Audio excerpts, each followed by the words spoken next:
Good evening, and welcome to the May 8th, 2025 Hillsborough County Board of County Commissioners Land Development Code Amendment Public Hearing.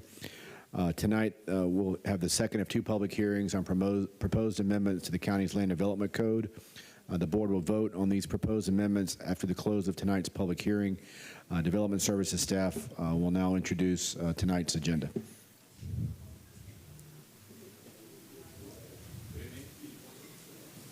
Good evening. Israel Monsanto Development Services. This is the second and final public hearing on the Land Development Code text amendments. I will briefly go over the items.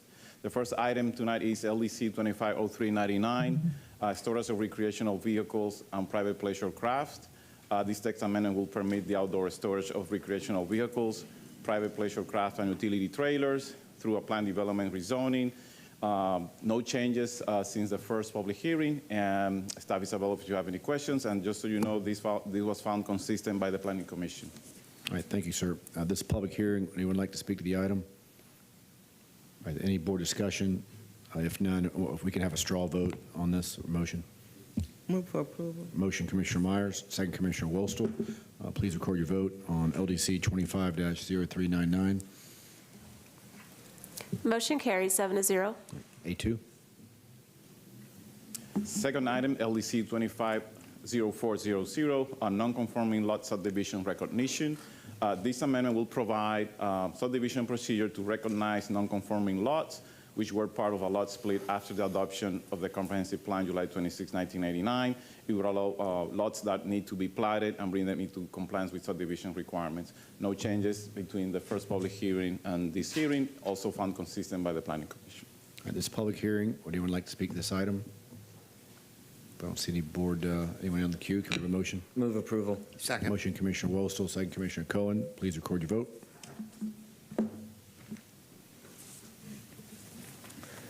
Motion carries 7-0. A3.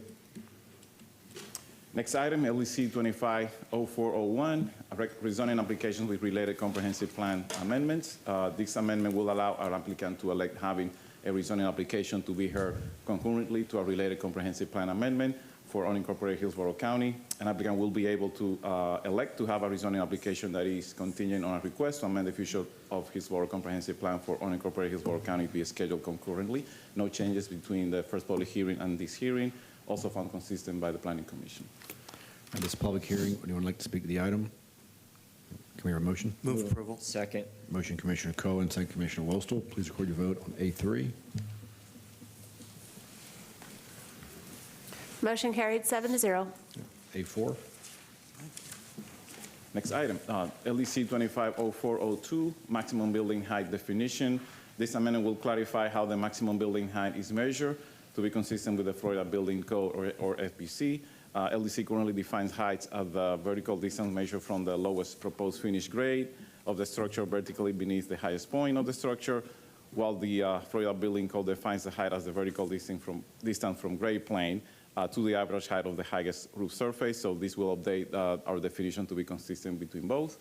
Planning Commission found it consistent, no changes between the first public hearing and this second public hearing. All right, thank you. It's a public hearing. Anyone like to speak to the item? Can we have a motion? Move approval. Second. Motion, Commissioner Wolstel. Second, Commissioner Cohen. Please record your vote on A4.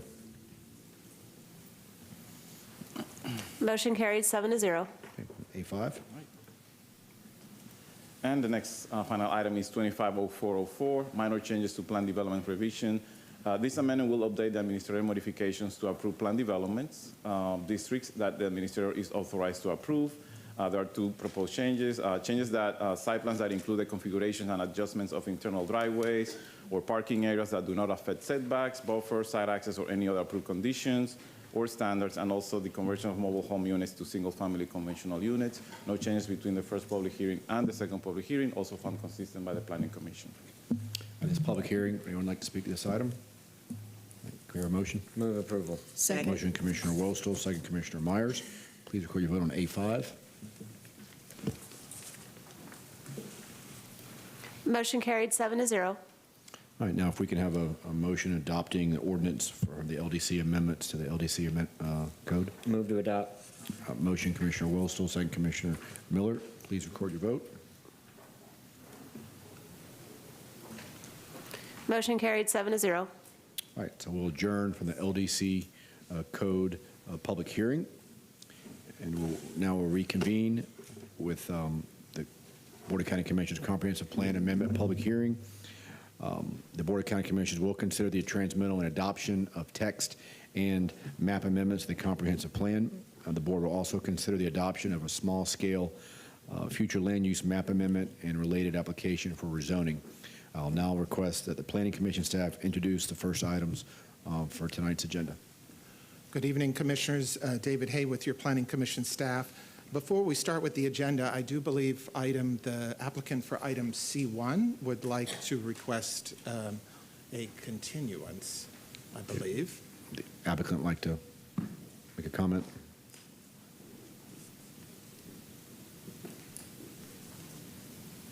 Good evening, Cammie Corbett with the law firm of Hill, Ward, and Henderson. We are asking for this to be continued because it was advertised as a transmittal hearing. It is a small-scale plan amendment, so it is actually traveling with a future land use amendment as well, and so we would like to ask to have this item continued to June 12th at 6 p.m. to pair it up with the map amendment that is changing the future land use as well. All right, thank you. Can we have a motion? Move for approval. Motion, Second. Commissioner Myers, second, Commissioner Wostel. Continue C1 to June 12th at 6 p.m. Please record your vote. Motion carried 7-0. Okay. First item. First item, Commissioners, for items A1 and A2, since they are related, though they will be voted on separately, we will be having the presentations go together tonight. As part of item A1, since this is a board-initiated amendment, Ms. Sophia Garantiva will provide some quick background on that process before she proceeds with her presentation for HC CPA 2444 and 2445. Now I'll turn it over to Ms. Garantiva. Thank you. Thanks. Good evening, Commissioners. Sophia Garantiva, Planning Commission staff. As my colleague, Mr. Jay Collins, is handing out, I just wanted to point out that we have walked on just a additional text amendment that is associated with 2444. This was part of the transmittal package to the state for review. This was part of the motion that Commissioner Mostel had made regarding the mobility fees and any new development within the areas subject to these amendments, that those mobility fees be used in the areas subject to these amendments. Again, this was included in the transmittal to the state, and they have reviewed. They had no comment, but it was not included in the packet for tonight. So I just wanted to make sure that the language was there because this also is up for adoption tonight. Again, as part of 2444. And with that, I'll go ahead and start my presentation for the rest of the amendments. And again, I just wanted to provide just a quick overview of background on how we got here and how these amendments came to be. And it started when the board requested staff to identify areas to potentially expand the urban service area back in November. This was due to not enough vacant developable land being available in the current USA boundary to accommodate projected population growth to 2050. Staff reported back to the board back in March of 2024 and identified the 4 areas shown on the map. The board gave direction to first move forward with the expansion of the urban service area boundary in Waimama and Balm Riverview areas as phase 1, which is the subject of the amendments tonight, and then called for additional study of Little Manatee South and the I-4 corridor areas as phase 2. And again, this is just a refresher. These are just some of the other county plans and policies that would be impacted if everything is adopted today. Things like the community plans for the Balm and Waimama areas, land development code sections regarding WVR2 and RP2, in various roadway maps. And then briefly, just wanted to reiterate the robust public engagement program that we had for these amendments, which included a public project website, online survey, and in-person open houses. And also wanted to note that throughout the overall process, we had been coordinating with multiple county departments and agencies such as community infrastructure planning, public works, water resources, conservation, environmental lands management, and Hillsborough County Schools growth management and planning. They attended one of the open houses, and also since the transmittal hearing, county staff went to the Planning Commission on April 14th as a follow-up to some of the infrastructure concerns specific to the Balm and Waimama areas as a result of these amendments. Various departments presented, and it was well received. Also on April 23rd, staff met with residents from the 130-acre portion of RP2 lands located north of Fishhawk, also known and referred to as Thompson Road. During the March 13th BOCC public hearing, transmittal hearing, several residents from this area voiced their opposition to having their lands included in the proposed amendments. So in response, the board asked staff to meet with these residents to explore possible alternatives. Following that meeting, staff has made an alternative recommendation to this specific area, and this recommendation is provided under separate cover in the agenda packet. And I'll be sharing more details during the presentation on RP2 and Balm on those amendments. So moving on with HC CPA 2444. This is a publicly, again, initiated amendment proposing expansion to the urban service area by approximately 4,212 acres. This acreage is exclusive of any privately initiated amendments. This area again shows the expansion area generally associated with HC CPA 2444 shaded in red, and the red dashed line shows the proposed urban service area boundary. The following departments and agencies reviewed the amendments. No objections were received, and no objections, again, were received by the state agencies, again, including the material that was handed out earlier. The proposed amendment is inconsistent with the following objectives and policies of the comprehensive plan. Future land use policy 1.1.9, which outlines the criteria for expansion of the urban service area boundary, as well as future land use objectives 6.2 and 6.3, which state that new or redevelopment does not adversely impact environmentally sensitive areas and other significant natural systems and encourages clustering of development to protect existing natural resources. As such, the recommendation, the Planning Commission recommended that the proposed text amendment HCCPA 2444 be found inconsistent with the goals, objectives, and policies of the unincorporated Hillsborough County Comprehensive Plan. I will move along right to the map amendment, HCCPA 2445 for the Waimama Village Residential 2. Again, this is a publicly initiated map amendment accompanying the text amendment to expand the urban service area boundary and consists of approximately 5,661 acres. The area would be going from Waimama Village Residential 2, WVR2, to Residential 4, Res 4, Residential 1, Res 1, and Natural Preservation. These amendments are generally located in the southeast Hillsborough County area, south of County Road 672, east of US Highway 301, north of Hillsborough County, the Hillsborough County boundary line, and west of County Road 39. The lands are located in the rural area and are within the Waimama Community Plan and the South Shore Area Wide Systems Plan. Again, this area shows the general area. You could see the proposed expansion area line outlined in red, and the lands part of HCCPA 2444 are shown in the blue shading, and the black dotted line shows the lands that are part of this amendment. And the following map shows the adopted future land use in the area. WVR2 is shown in the dark blue. And this map shows the proposed future land uses of Residential 4, Residential 1, Natural Preservation. The majority of the lands, over 4,000 acres, is proposed Residential 4. Around 1,400 acres are proposed Natural Preservation. Again, these are ELAP lands that are owned by the county. And 1 acre is proposed Residential 1 to accommodate a parcel with a single-family home that is surrounded by ELAP lands. The Natural Preservation and Residential 1 will remain outside the proposed USA boundary. Also, this area shows in black hatching the privately initiated map amendments. These are not included in these applications. Again, if approved, the proposed amendments would increase the residential density potential. The proposed amendments would also reduce the overall non-residential development potential, but remove restrictions on the location of non-residential uses specific to WVR2. The amendment will also support environmental conservation efforts specifically for the county-owned properties in the ELAP program. And the more detailed impact breakdown is available in the staff report. Again, the same departments and agencies that reviewed the proposed text also reviewed the map and had similar comments. No objections were received, and no objections, again, were received by the state agencies.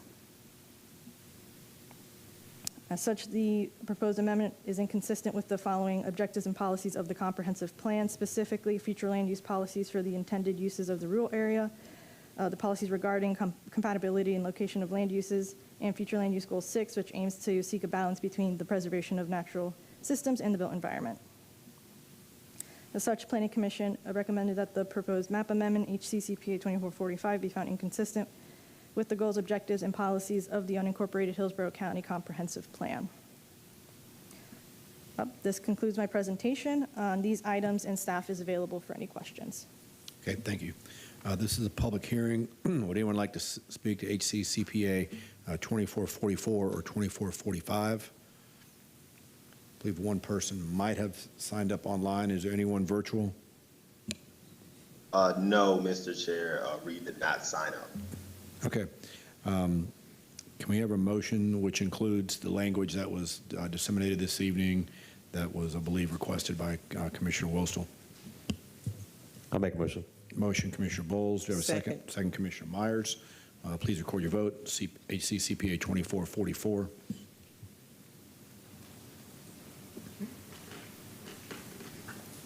Motion carried 7-0. All right, now can we have a motion for HCCPA 2445? Move for approval. Motion, Commissioner Myers. Second. Second, Commissioner Bowles. Please record your vote.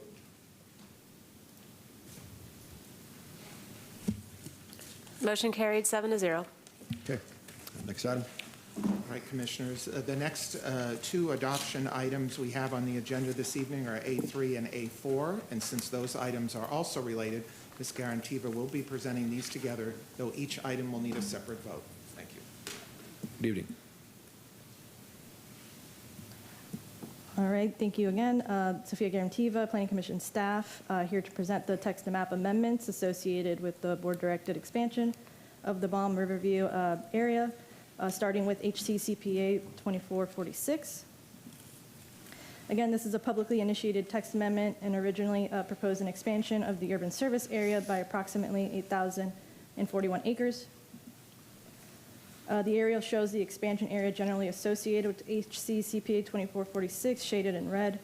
The red dashed line shows the proposed boundary. As previously mentioned, there is a 130-acre portion north of Fishhawk, the Thompson Road triangle that now has an alternative recommendation.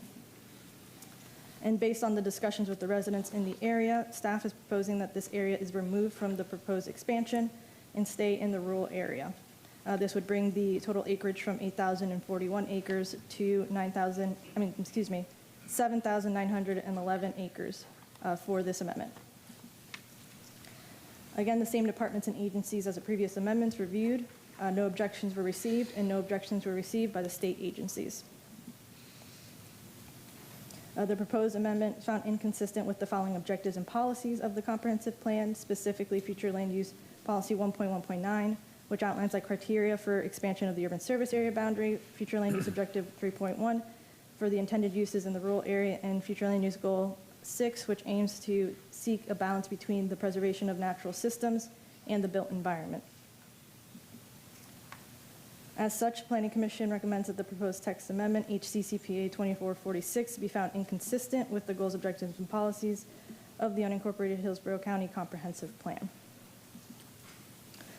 Continuing on to the companion map amendment, HCCPA 2447. Again, this is a publicly initiated map amendment accompanying the text amendment to expand the urban service area boundary and consists of approximately 10,151 acres. This area would be going from residential plan 2, RP2, and agricultural 1 to 5 to various future land uses, including Res 4, residential 1, AR 1 to 5, public quasi-public, and natural preservation. Again, the amendment is generally located in southeast Hillsborough County, east of US Highway 301, west of County Road 39, and south of Lithia Pinecrest, also north of State Road 674. It lies in the rural area and is within the Balm and Riverview community plans, as well as the South Shore area-wide systems plan. Lands part of HC CPA 2447 are generally shown in yellow, having mostly the RP2 future land use with a small portion of AR 1 to 5. About 100 acres of AR 1 to 5 is included in this request, as this acreage accounts for parcels that have a split land use between RP2 and AR 1 to 5. And the following map shows the adopted future land use in the area. Residential Plan 2, again, is shown in light yellow. AR 1 to 5 is shown in light green. And this map shows the proposed future land uses, again, of Res 4, Residential 1, AR 1 to 5, public, quasi-public, and natural preservation. The 130 acres that were removed from the text amendment expansion request are still part of the map amendment. After meeting with residents, this area is now proposed to be Residential 1. It was previously proposed to be Residential 2. The Residential 1 future land use is compatible with the existing zoning and allows property owners to continue using their property in the same manner as they currently do. And this was the prevailing sentiment of the property owners who met with the Planning Commission staff during that meeting in April. Again, excuse me, I skipped ahead. The other future land use recommendations from the transmittal still remain the same. Much of the land, approximately 7,600 acres, is proposed Residential 4. Approximately 383 acres are proposed AR 1 to 5 to accommodate parcels with the split future land use. Again, these are areas that are owned by the Southwest Florida Water Management District, and Planning Commission staff coordinated with them on the appropriate designation. 1,800 acres are proposed natural preservation, which are county-owned lands in the ELAP program, and also lands that are part of the Little Manatee River State Park. Approximately 13 acres are proposed public, quasi-public to accommodate the proposed One Water facility in South County, and the AR 1 to 5 natural preservation, public, quasi-public, and again, the Residential 1 lands are proposed to stay outside of the urban service area boundary. And again, this shows the black hatching for the amendments that were privately initiated and are not included within this map amendment.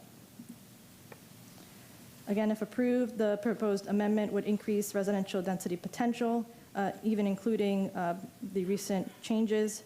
It would also reduce the overall non-residential development pattern, but allow more flexibility in location of allowed commercial uses, including removing the RP2 community commercial use limitations. It would also support environmental conservation efforts specifically for county-owned properties in the ELAP program.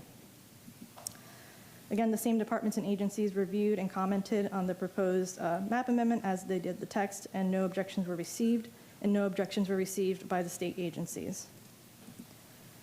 And the proposed amendment is inconsistent with the following objectives and policies of the comprehensive plan, specifically future land use policies for the intended uses in the rural area, policies regarding compatibility and location of land uses, and future land use goal 6, which aims to seek a balance between the preservation of natural systems and the built environment.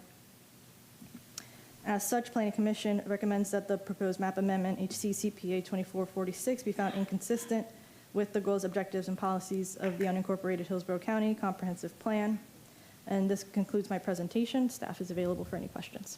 All right, thank you. On this public hearing, anyone like to speak to HC CPA 2446 or HC CPA 2447?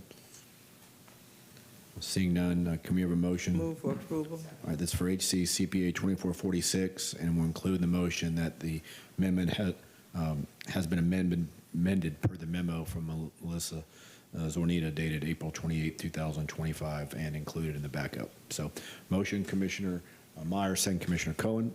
Please record your vote.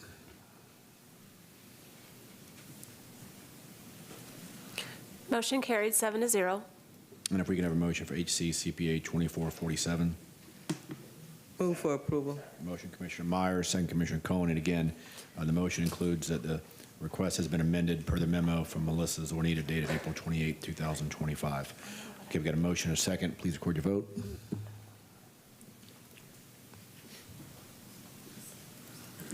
Motion carried 7-0.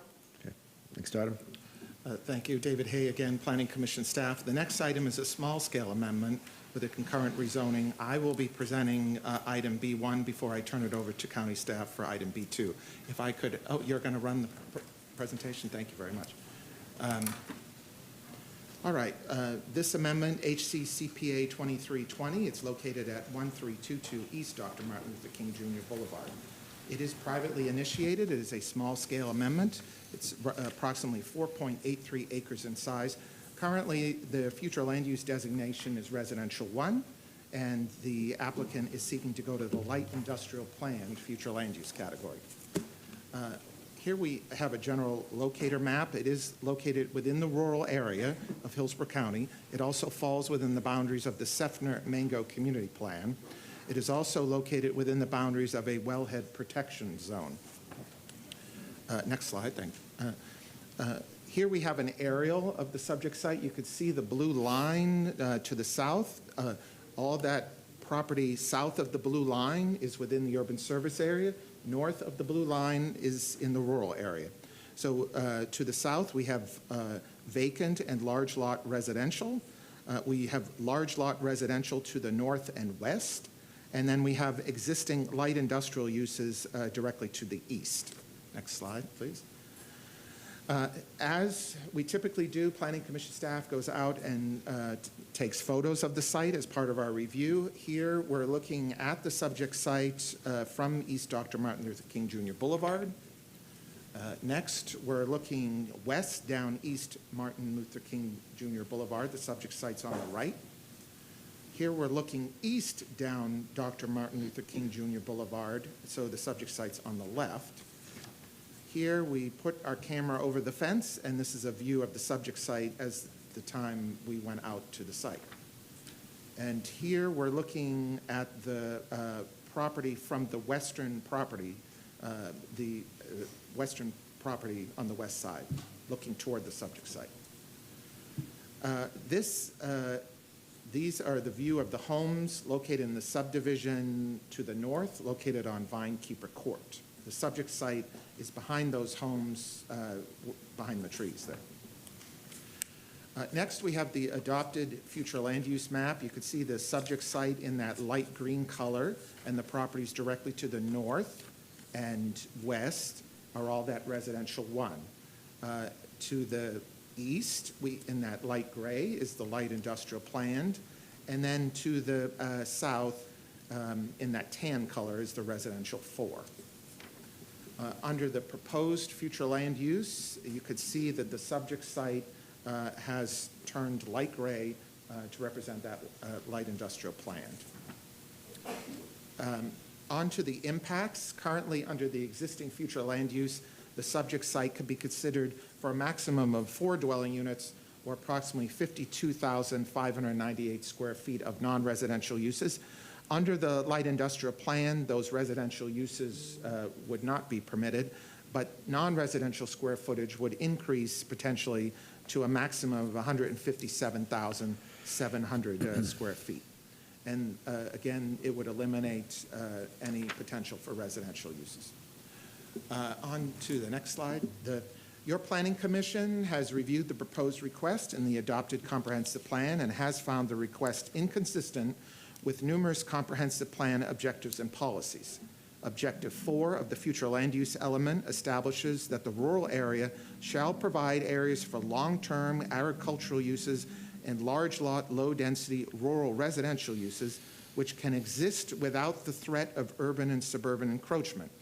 The proposed change would allow for urban encroachment into a low-density residential area to the west and north, and would eliminate residential uses from being considered on the subject site. It is therefore inconsistent with the intent of FLU Objective 4. Planning Commission does acknowledge the existing LIP, future land use designations, located to the east of the subject site. These non-residential uses to the east existed prior to the first comprehensive plan and were recognized by the LIP category back in the mid-1980s. However, staff must also consider the residential 1 future land use category to the immediate west and north, along with the residential 4 future land use category to the south. The request is to change the nature of the allowable land uses from low residential densities to industrial activities. Removing the residential uses and increasing the scale and intensity of the site's allowable uses in this manner would not meet the intent of Policy 7.1, Objective 8, and Policy 8.1. The request for LIP was also found inconsistent with numerous neighborhood community development and community design related policies by not creating an appropriate transition of density and intensity between established development and existing single-family detached residential. The request just expands the LIP category into additional areas of the established rural area. Next slide. The subject site is located within the Seffner-Mango Community Plan, which provides policy guidance on preferred development patterns within that community. Goal 2 of the community plan seeks to enhance community character and ensure quality residential and non-residential development. To meet this goal, the community plan discourages commercial encroachment into the residential areas between US 92 and Dr. Martin Luther King Jr. Boulevard. This strategy discourages the intensification of residential areas within the aforementioned area. Allowing LIP within this boundary, where there are several existing residential dwelling units within proximity, would directly conflict with this goal. Goal 3 of the community plan also provides guidance on commercial development. One of the strategies under this goal seeks to support light industrial uses along US 92 and Dr. Martin Luther King Jr. Boulevard between I-75 and County Road 579, which is Mango Road. The subject site does not fall into this designated area. Similarly, it is located within the rural area, which precludes it from the strategy that seeks to recognize the commercial character of Dr. Martin Luther King Jr. Boulevard within the urban service area. Based upon these conflicts with the goals with the community plan, the proposed amendment is inconsistent with the Seffner-Mango community plan within the livable communities element. The subject site is also located within a wellhead resource protection area. Goal 1 and Objective 1.3 of the One Water element seeks to protect and preserve water resources so that surface water and groundwater quantity and quality is protected for future use. Per Policy 1.3.9 of the One Water element, new developments within the wellhead resource protection areas are subject to all regulations, criteria, standards, methodologies, and procedures designed to prevent the potential degradation of public potable water supplies. Due to water quality concerns, Policy 1.3.12 clearly states, quote, no additional areas shall be designated with industrial land use plan categories within the surface water resource protection areas and the wellhead resource protection areas. This request directly conflicts with this policy direction. So therefore, based on that, your Planning Commission does recommend to you this evening the proposed map amendment be found inconsistent with the goals, objectives, and policies of the unincorporated Hillsborough County Comprehensive Plan. That concludes my presentation. I'm available if you have any questions. Okay, thank you. Is the applicant here?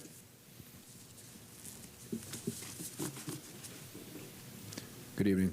You'll be given 3 minutes.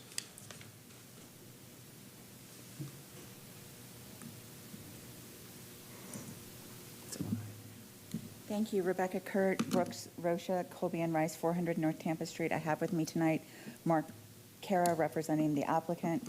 We have our team of experts if needed. The property is located in Seffner along MLK. I do want you to know that we had 3 community meetings. Only one of those meetings was attended. We did have people in the community tell us that they were not interested in speaking to us at all. I see some people tonight who are here who have never been here before. So I do think that there's a lot of misinformation that we've done our very, very best to try and clear up. We're requesting tonight a light industrial plan future land use category for the western parcel of 4 parcels that's part of our rezoning. The LIP category is a unique category designed for those situations where more intensive uses may be appropriate on a property, but only if restrictions are placed on the property through a planned development rezoning. A planned development rezoning is required as part of this comprehensive plan, and that's what we're doing here. The planned development zoning does not allow actually any industrial lands in this category on this property. It is limited to open storage, which is what the property was utilized for decades. In 1998, Gary Hancock, Irrigation Landscaping, he was a Major League Baseball player from Seffner who came back and operated his commercial landscaping business on this parcel. He did that for decades, and he's had open storage of the commercial landscaping equipment. In 2012, unfortunately, he became ill, and he asked my client, Mr. Kara, to purchase the property, which he did in 2012, to utilize for open storage. There has never been any industrial use on this property, and we are not asking for any. Directly to the east of this parcel is a parcel that is part of the rezoning that you will hear about that has been there since the 1960s. That is a light industrial use for vehicular recycling. This parcel has only been utilized for open storage. Notably, again, we have LIP, future land use, to the west of the site. We'll talk about that more during the rezoning, but that is recognizing the historic area of industrial uses that has existed along MLK for over 50 years. Through the rezoning, we are doing the things that we were supposed to be doing for the LIP category. We are increasing buffers. We are limiting hours for the car crusher. We are reorienting the cow crusher, which again is on the legal existing use to the west, not even the portion that we're requesting today, because there are no industrial uses. And again, we're prohibiting industrial uses. We did not have Planning Commission support. However, and importantly, the Planning Commission was told they could not consider the rezoning that is required as part of this light industrial plan category. And in fact, they had to consider the most intensive light industrial uses possible, which we aren't asking for. So in fact, we got a recommendation of non-support for a light industrial category, which is not what we asked for. This has been a family-run business, and I am proud to be here tonight representing Mark Kara. Thank you very much. Appreciate your comments. Okay, this is a public hearing. I know a number of people have signed up. I'll call your name in the order in which you've signed up. However, please know the caution to limit your testimony to the comprehensive plan amendment. We'll also have testimony for the rezoning right after this. So if you're not going to speak to the CPA, please wait till the rezoning. First three speakers I have is Sandra Zale, and then Todd Randolph and Michelle Miles.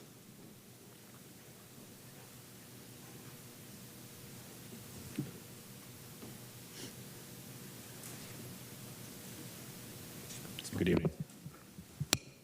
Hi, my name is Sandy Zale, 906 Sutter Court, Seffner. I'm against CPA 2320 for the following reasons. November 15th, 2022 DEP showed that American Import and Auto Parts failed to implement the stormwater pollution prevention plan for their industrial stormwater generic permit. They also failed to properly install and implement best management practices. They failed to properly operate and maintain the best management practices. April 5th, 2024, SwiftMud notified American Land Holdings to cease unauthorized activities per Florida statutes and for American Import and Auto Parts to cease cleaning and compacting the area totaling 5.6 acres. Cease utilizing the site for storage of automotive vehicles. The above activities appeared within the 100-year floodplain.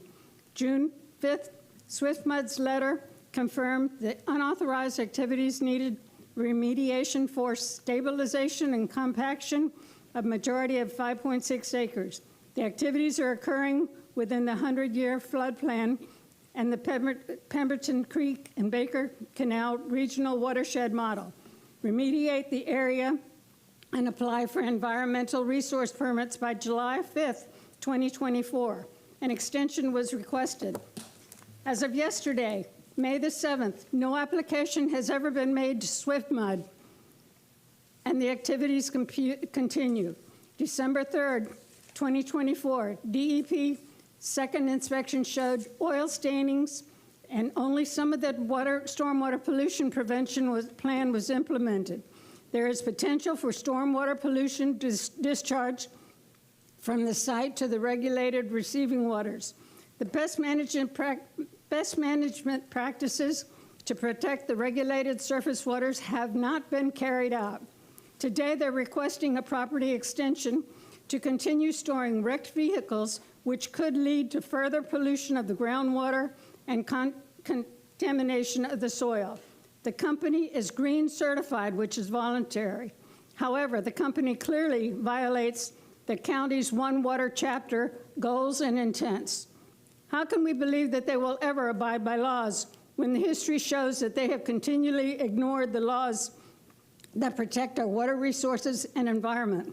Please deny CPA 2320. Thank you. Thank you, Ms. Zale. We have Todd Randolph, followed by Michelle Miles, and then Kalicia Jacobson. Good evening, sir. Hi, my name is Todd Randolph. I'm a resident of Hillsborough County of 16 years, and I'm aware of this change request through the involvement with local Sierra Club Tampa Bay group. In 2008, this BOCC approved the current comprehensive plan, which has rules to protect residents' drinking water sources. The Water One policy is a key component of this plan, and maps were issued that placed this site in a wellhead resource protection area, WRPA. And the One Water Element Policy 1.3.12 states that no additional areas shall be designated with industrial land use plan categories within the WRPAs. The location of the site use is not and has not been appropriate since adopting the plan, as has been shown by the infill of residential structures around the site. The kind of operations at the site, with accompanying outdoor stockpiling, pose a risk of contamination of drinking water sources and risk the health of residents in this county. Rules were put in place to protect the common people, the residents of Hillsborough County.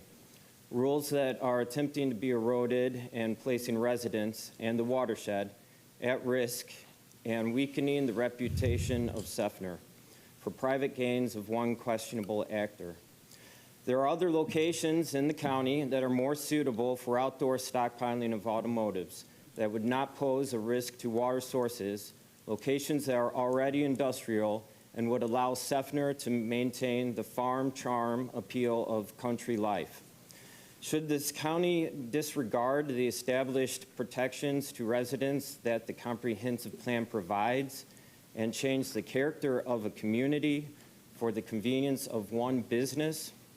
Speaking on behalf of Sierra Club, I ask the county to deny this amendment and to request the county to vote no on CPA 2320. Thank you. And thank you, sir.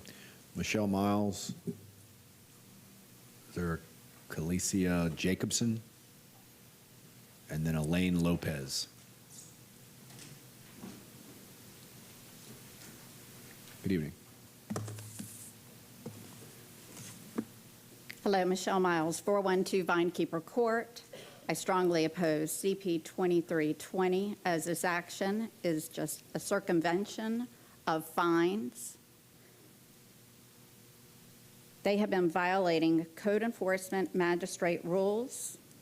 They have been leaving citizens unprotected, and we as taxpayers could be left with hefty fines to contaminated land.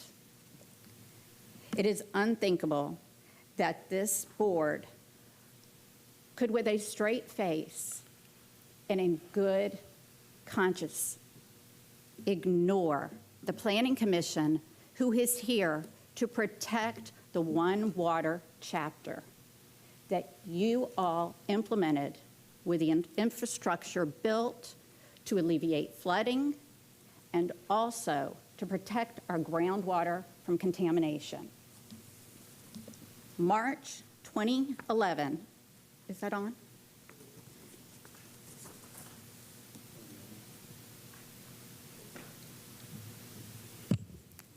There is a street view of Gary Hancock's irrigation and landscaping 4.83 acres, which was properly permitted through SwiftMud.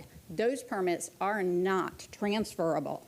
Lush, healthy trees are present with actually, right in this corner, it says Palms for Sale sign. That was a landscaping business. It is not a business that stores wrecked vehicles. Now you will see pictures from 2022. This is from 2022. That certainly does not look like the lush landscape irrigation business. And today, you will see March 2025, Does that look anything like an irrigation landscaping business? Please, I tell you, you must, I implore you, protect the citizens that have entrusted and actually voted you into office. Here is a echo, and that is a EPA enforcement and compliance history. They have been found an exceedance of many pollutants, and then they correct it, then they exceed it. So how many times does exceedances have to happen in a protected area that should not have any heavy industrial business, especially encroaching on 4.83 acres? Please do not allow this to happen. It is our region's water. Thank you. Thank you. Calicia Jacobson. Elaine Lopez. And then Kevin Cash. I'm assuming that's not the manager of the Rays. So.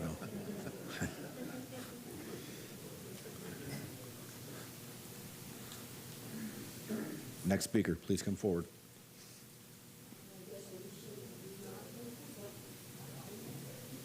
Is Elaine Lopez here? Yes. Okay. Elaine Lopez, 1302 Vinewood Drive, Seffner, Florida. First, I'm going to completely address the community outreach meetings that were held by Ms. Kurt. Not everybody did attend because not everybody knew. We've had several continuances on this, which has provided us enough time to reach out to more members of our community. So that is why there are more people that you haven't seen here before, because more people are becoming aware of this situation and the gravity of it. I've lived here 2.5 years. This has been going on, I guess, for many years prior. The property that's in question was acquired in 2012. And yes, as you can see, we've provided a lot of facts here, a lot of photos, a lot of information that you've seen. It speaks for itself what's been going on. I don't think we need to repeat this anymore. We need to protect our water source. It's our only water source. I love where I live. I have a little grandson who comes to visit. I want him to be able to drink the water and feel safe there. We have cattle, we have farms. All of this is going to be affected. He's had inspections, he's been in compliance on the area where they've been doing the actual business on, which is an L-shaped area next to this. But the proper inspections and safety regulations have not been in place for this automobile storage facility to be there. Whether it's open storage of vehicles or open storage of agriculture, there's a very big difference there. The pollutants that come from some of these vehicles that have been there for decades, because they keep saying that this business has been there for decades. It sure has, but nobody's tested to see what the quality of our water is going to be in decades, what it is now. What's in the ground? Has there been any testing, any core sampling? No. Has the proper testing been done? No, because it's not zoned for that. Some of the pollutants that can get into that are the chrome from the bumpers, wheel balancing weights if they haven't pulled them off, filters, radiators, galvanized metal, hubcaps, doors, drive lines, all these things, they break down and they get into the soil. And then it goes farther down and it gets into our wells, our only source of water. I implore you to please, please deny 2320 for the good of the people in our area and the future of our little ones that are coming up in that area. Thank you very much, and I appreciate your time. Thank you. Kevin Cash, followed by Grace McComas, and then Russell Kahn. Good evening. Good evening. Yep, Kevin Cash, and no, I'm not the manager of the Rays. But I'm sure if he was here, he would be against this as well. I live in Shangri-La, a little neighborhood just down the street from this property. You may be familiar with it. We were one of the flooding hotspots that took a massive amount of flooding from Milton. We've been working with the county, or trying to work with the county for a lot of years now to get some assistance with those flooding issues.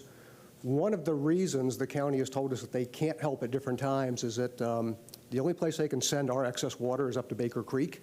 We've been told that we've been denied at different times because they said putting that water up there could potentially introduce polluted water into Baker Creek from our lake, from our neighborhood lake that 7 neighborhoods drain into.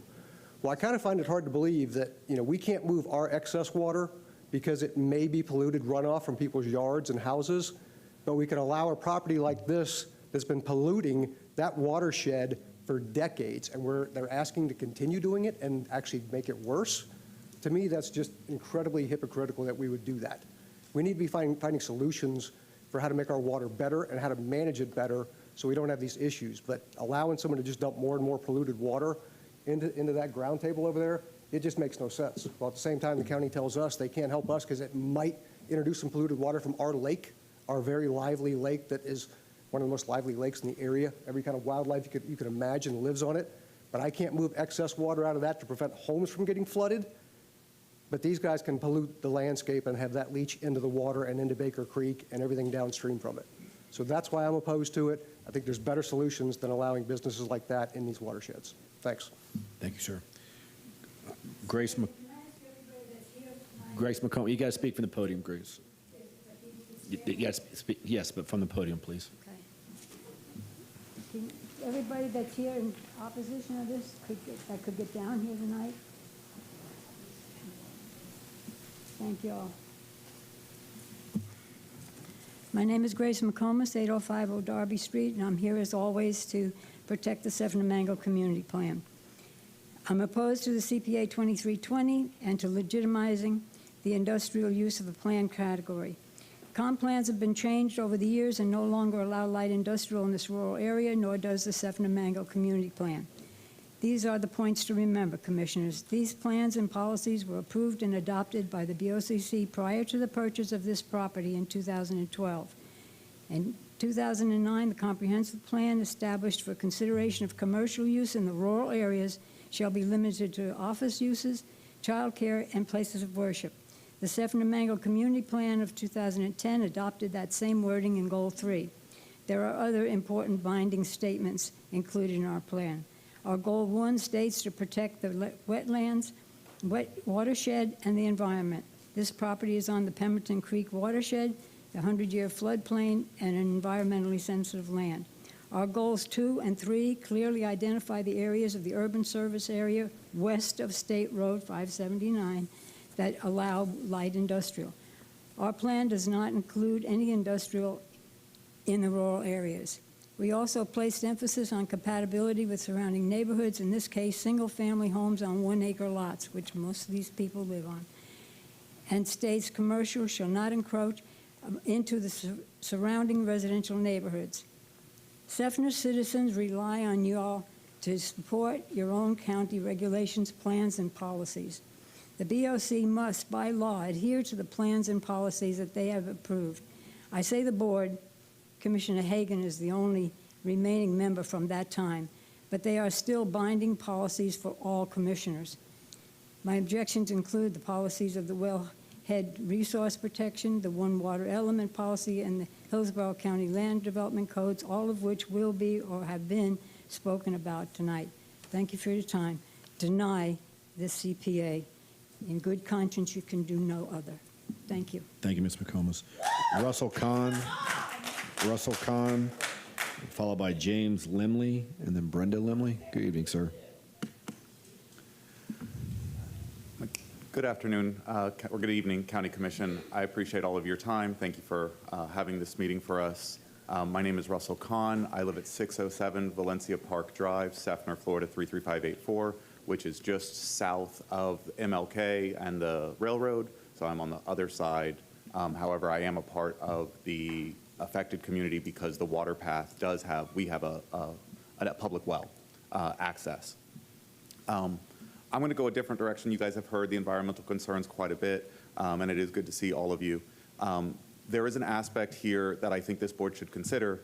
We only need 4 no votes, abstentions, or bathroom breaks.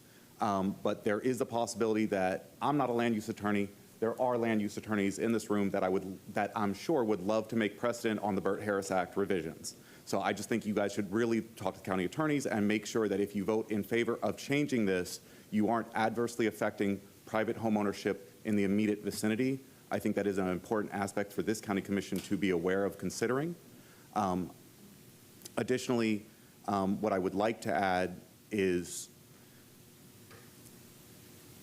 these are stacks. I want you guys to understand the scope of this. These are stacks of cars, 10 cars high, 20 feet in the air. That's what's currently going on. The pictures don't do it justice. You saw some pretty significant pictures. They don't do it justice for what is going on. This is, with no disrespect to the individual, but this business is operating what effectively is a junkyard. That site that is under consideration for this evening is not required for this business to continue to operate, as they themselves have said at the prior meeting that we were here for. So they can continue to operate with a denial without any impact negatively to their business. It might change what they in the future decide to do, to decide to expand. Changing this designation increases that property value. They might sell. We don't know. No one knows. But what's best for the residents, for the One Water Plan Amendment, and for all of the other things you've heard today, please vote this no. I'm going to give you guys an extra 45 seconds to drink your waters. Thank you so much for your time. We appreciate that, sir. All right, James Limley. James here, followed by Brenda Limley.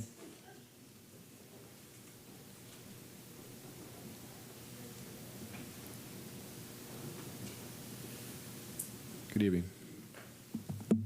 Jim Limley, Seffner, Florida. I want to get something off my chest real quick here. Contrary to what my mother-in-law says about me, I'm not a dumbass. So, let me read. In 1969, according to figures given by the Tampa Times, more than 2 million fish died in the worst fish kill in our nation's history. That was Lake Seffner-Mango and nearby creeks. After time from the Tampa Fire Department in 1986, I owned a well and pump business in eastern Hillsborough County. I was able to talk and meet with several of my customers that actually experienced this catastrophe firsthand. Many of the old timers that lived to the lake at that time knew that there was something wrong, but they couldn't prove it, but they felt something wrong. Until a few months later, millions of dead fish lined the lake beds as well as some of the creeks. Some of those creeks, and one of those creeks in particular, is Baker Creek. Baker Creek is where the runoff of all of this property heads to, all of it. The possibility of contaminating this creek that flows immediately to the east of this possible area of contamination we are concerned about. Baker's Creek flows due north and merges into Flint Creek that moves into Lake Seffner-Mango. The outflow of Lake Seffner-Mango flows into the Hillsborough River, which supplies water for over 400,000 residents of the city of Tampa. Our little group all have deep well systems, and we live in a very close proximity to what we feel could possibly be a contamination zone. As you know, during testing, if you find VOCs in your deep water well system, it is way too late. This type of contamination will not only include the surface water, but now has invaded the Florida aquifer. And this is where things get a little sticky. Different agencies in Hillsborough County have been gracious and helpful in providing us with rulings that have bolstered our suspicions. But we were very clear and concise, they were very clear and concise, that they would not enter into the area where a state agency should be at the forefront. As naive as we were, we expected these upper shelf agencies to jump all over our heartfelt plight. And a great life lesson was learned here. This lesson reminded me of a day when I was on the witness stand of as a paramedic regarding a victim who tragically lost his life. My testimony was factual and very emotional. Thank you, sir. Appreciate the comments. Brenda Limley. Brenda here. You're good? Okay, thank you. And then anyone else like to speak to this item? Okay, if not, the applicant has a 3-minute rebuttal. Thank you. Again, as I said earlier, unfortunately, there's been a lot of misinformation on this. We are in compliance with our state permits. We're going to provide you with additional information on that during our rezoning case, because I think it is very important. And I do want to say I understand everyone's concern about the water. I also want to reiterate that a lot of the concerns that everyone mentioned has to do with the existing legal auto vehicular recycling that has been there since 1967, and I'll talk about more about that during the rezoning. I did want to say that this is a family business that Mr. Kara built up when he took it over from his family, and it now supports your fire department, the sheriff's department, the city's first responders, and state and federal agencies. He did this by running his business with best management practices. They know that he's the best in the business in this industry, and this industry is a necessary and crucial industry. For decades, he has done community service and invested in the community by providing the vehicles that train your firefighters.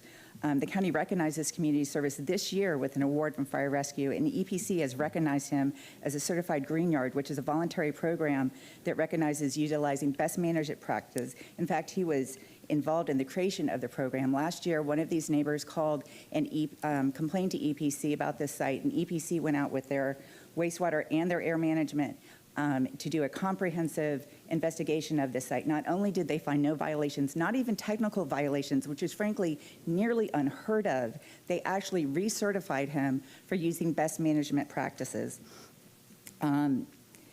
This site, again, is tied to the rezoning, and by tying it to the rezoning, we are limiting it to no industrial uses. He is in full compliance with all of his environmental permits.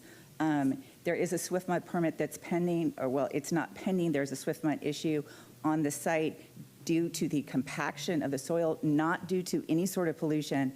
And if this is approved, we will, of course, get that permit. We have already been in contact with SwiftMud, that we've been out there on site with them, with lawyers, and we've been actively pursuing that. I'm available if there are any questions. And hopefully we will be able to do our rezoning next week and explain to you the crucial part of the LIP, which is the rezoning portion. All right, thank you. We'll hold off on discussion of the CPA until after the oral argument has been heard.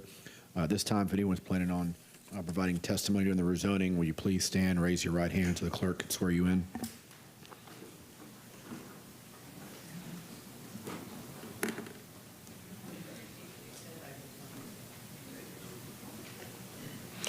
Do you swear or affirm that the testimony you're about to give will be the truth, the whole truth, and nothing but the truth?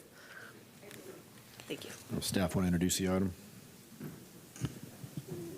Good evening, Commissioners. Brian Grady, Hillsborough County Development Services. The concurrent item, agenda item B2, is rezoning PD 24-1139. This is a request to rezone from ASC 1 and CG to planned development for a vehicle recycling facility. The parcel is located on the north side of US 92, east of Kingsway Road, and west of Valrico. The request, as noted, is to rezone the parcel that's CG and ASC 1 to a PD for vehicle recycling.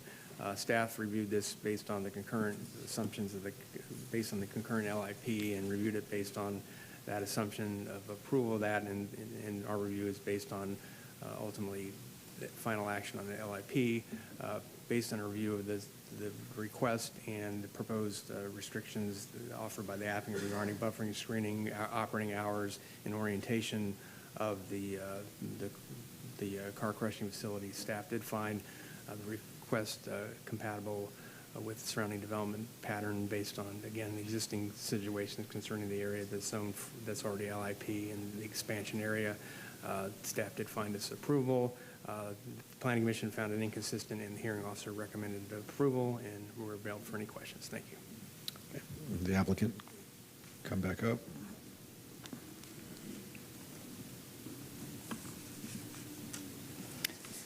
I'm going to start by just noting that we do have support from your staff. We had support from the zoning hearing master, and importantly, we had no objections from EPC or your environmental division, which did review this site. There are 4 parcels involved in this site. The two eastern parcels have been operating as an auto salvage since the 1960s. In 1976, the parcels, as part of a larger 10-acre rezoning, was rezoned to manufacturing for the sole purpose of auto salvage. Industrial uses have been in existence along this section of MLK for over 50 years. This is not the only environmental section of it. There's an entire strip of environmental that's been there since prior to the 60s. My client's family purchased these two parcels and have operated the vehicular recycling operation since the early 1990s. It was during that time that the eastern parcels, the existing vehicular recycling, together with the other industrial parcels along this strip, were downplanned and downzoned by the county, ignoring the existing legal uses on the property. The property owners objected, and the county commission told staff to change the land use category to reflect the existing uses, and subsequently approved a future land use on those parcels to LIP, acknowledging that these parcels were existing legal nonconforming uses. I've already talked about the western parcel, so I just want to hit the highlights that it was previously used as open storage since 1998 from a commercial landscaping business.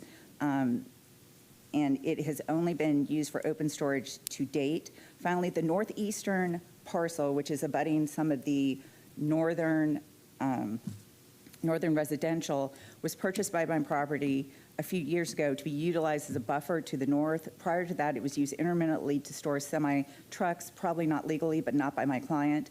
The subdivision to the north of the property, where many of the people objecting are from, was platted in 2005, with most of the homes being sold in the 2010s or later.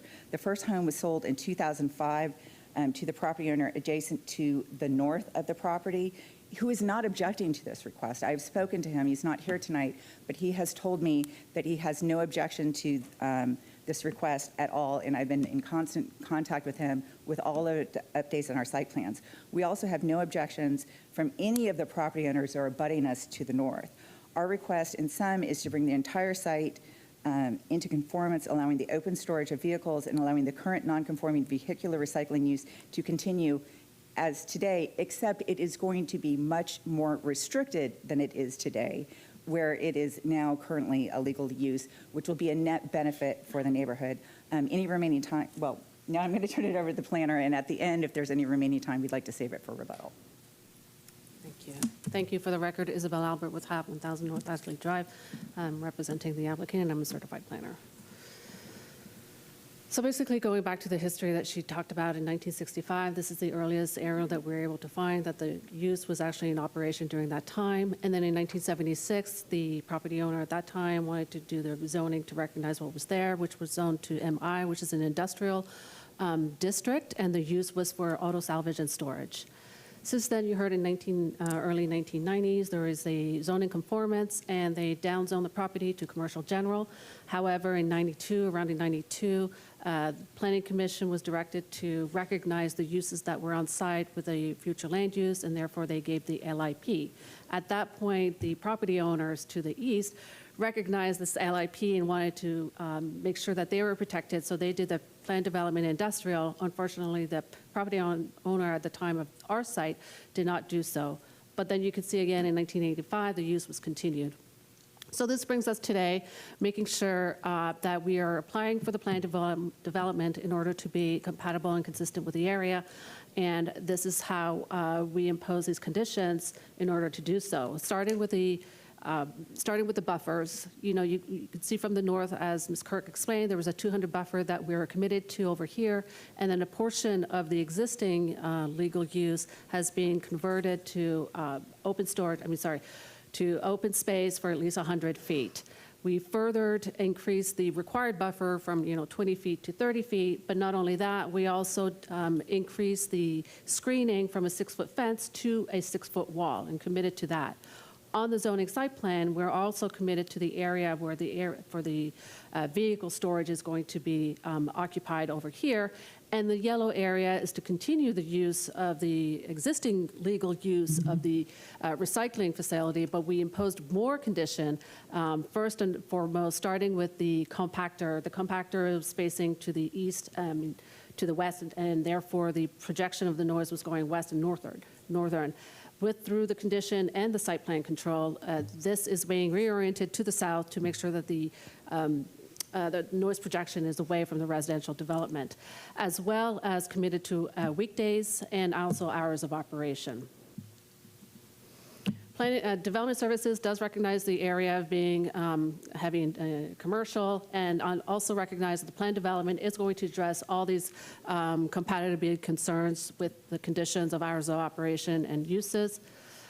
Fortunately, the Planning Commission had a different opinion. They felt that, although because it was in a wellhead resource protection area, that policy 1.39 wasn't being respected, but the Environmental Services did review the site, did review the application, found no objections, as long as they follow up with the required permits for being at that location. And although we are in the WVRP PA, we are located outside of the capture zone. And also, the uses that we're specifically requesting are not uses that are listed in the prohibited or even restricted uses of the Land Development Code. They failed to mention the policy 1.3.3 regarding the best management practices, where you've heard that EPC did go to the site following up on a complaint, and they found that there was no, there's no reason for denying this, and they closed the site. They closed the complaint, but they further went into the report, which is into the record right now, the report that further says that this was staff and the owners are actually really doing an excellent job, and then wanted to continue giving them their certification that it has from 2006, over 20 years ago. Planning Commission found that it would not be consistent because the area is residential in nature, but unfortunately, Planning Commission did not recognize that there's 20 acres of LIP there. There's 20 acres of industrial there that's been there for a very long time. It has been there prior to any major residential development in the area, but also failed to say that through the planned development application, that the gradual transition intensity is going to be addressed with the buffers, with the hours of operation, and all the other conditions of approval. There's some incorrect statements saying that the applicant did not provide additional buffers or enhanced screening. This is inaccurate, as you can see. They also talk about goal 1 of the Seffner-Mango community plan, that we do not protect the environment, and therefore you did see the EPC report in the file contradicting that. Goal 2 wanted to protect the community character for residential and non-residential. Through this plan development, enforcing those conditions, that is going to make sure that maintained character in the area is going to be maintained. And also, Goal 3 does recognize legal nonconforming uses in the area, and that they need to be coming back through, go back and go through compliance requirements. Although this did not get the certification of legal nonconforming use that we did not apply for, but with the history of it, it likely would qualify as a legal nonconforming use, and we are currently now going through the plan development to address the compliance and make this site into compliance. With this concludes my application. I'm here if you have any questions, and also to stress out that the hearing officer did hear this case and found it approvable. Thank you. Thank you. Applicant, need to say anything else? We're good? Okay. Go to our proponent testimony. Is anyone here in support of the application? Okay. Opponent testimony. You have a total of 10 minutes. The speakers that we had signed up are Grace McComas, followed by Russell Kahn, James Lemley, Brenda Lemley, Michelle Miles, and Todd Randolph. So you have a total of 10 minutes.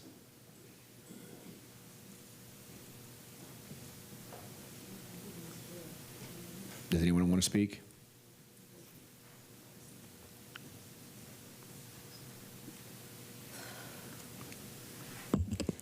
Grace McComas, 8050 Darby Street. Just because his family and then Mr. Kara have for over 30 years operated its light industrial business on commercial generally zoned property does not constitute reason to be allowed to continue misusing the land and ignoring the rules of the county.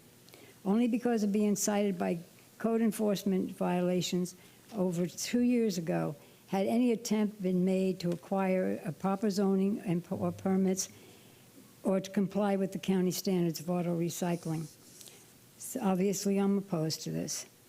The comprehensive plan and the Seffner-Mango community plan do not allow light industrial in the rural area of Seffner. Since this is the first application they've ever put in, this is a new zoning application. The plans had been established and long before he even made this 2004 application. Had a rezoning been done after the zoning district that they talked about was an HC CPA 9210, it was approved for light industrial. But the caveat at the end of the statement says that if an application for rezoning is requested, they would be given a light industrial zoning. They failed to file that in 1993 when it was passed. There have been changes in the comp plan since '92, and industrial is no longer permitted in the rural area. I've already talked about the Seffner-Mango plan and the comprehensive plan stating that it would be simply for business, offices, childcare, and places of worship. So Goal 3 also states that light industrial is restricted to the urban service area west of 579. I've been saying that for a long time. And this is in the rural, and it's west of it, so it's not going to count. It's east of it. The industrial use is now inconsistent, incompatible, and totally inappropriate with the rural area and on a watershed. The applicant has several other properties in that county may be more appropriate for this particular business than a watershed. Our planning commission had presented earlier the county policies and rules that backed up those facts. If we don't follow our plans, what's the sense of having them? No paper permit will prevent contaminants and regulated substances from seeping into the ground. Illegal use of our land should not be rewarded. Please strongly request that you vote no on this PD. Thank you. Michelle Miles, 412 Vinekeeper Court. It's very upsetting to me that you mentioned the EPC report. Necessary training, maybe because of people retiring or COVID. When that EPC report, if you read it very closely, he was called, and it was 4 days later before they did that investigation. The difference between the EPC report and the DEP report, they actually showed up unknown. So they got to see what was really going on. So I ask you, when you know the principal is coming or your boss is coming, don't you clean up?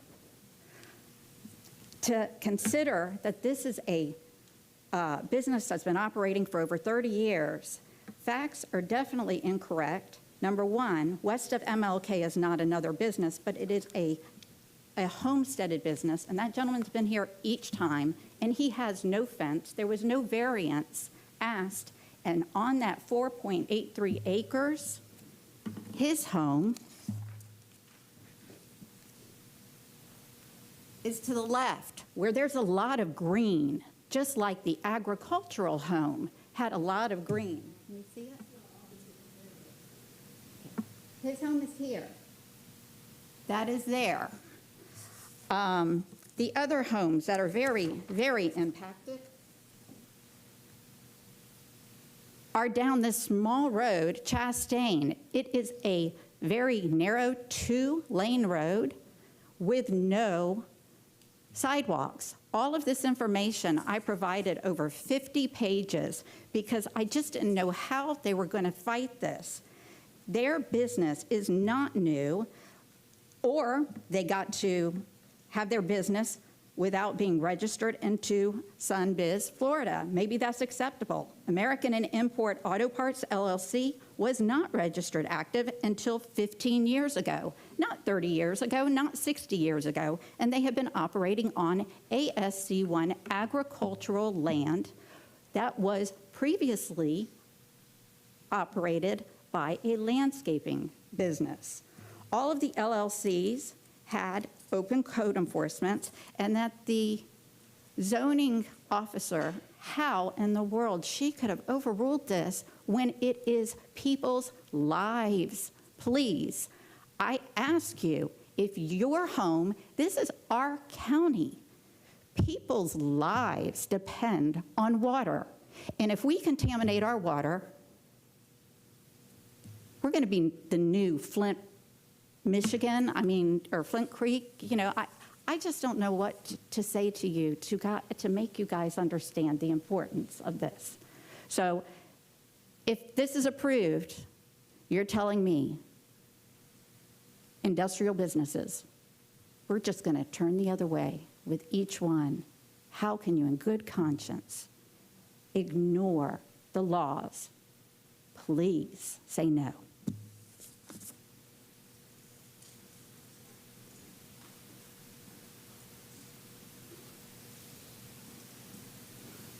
Hi again. Russell Kahn, once again, 607 Valencia Park Drive. You all look just as good as you did 10 minutes ago. It's good to see you all again.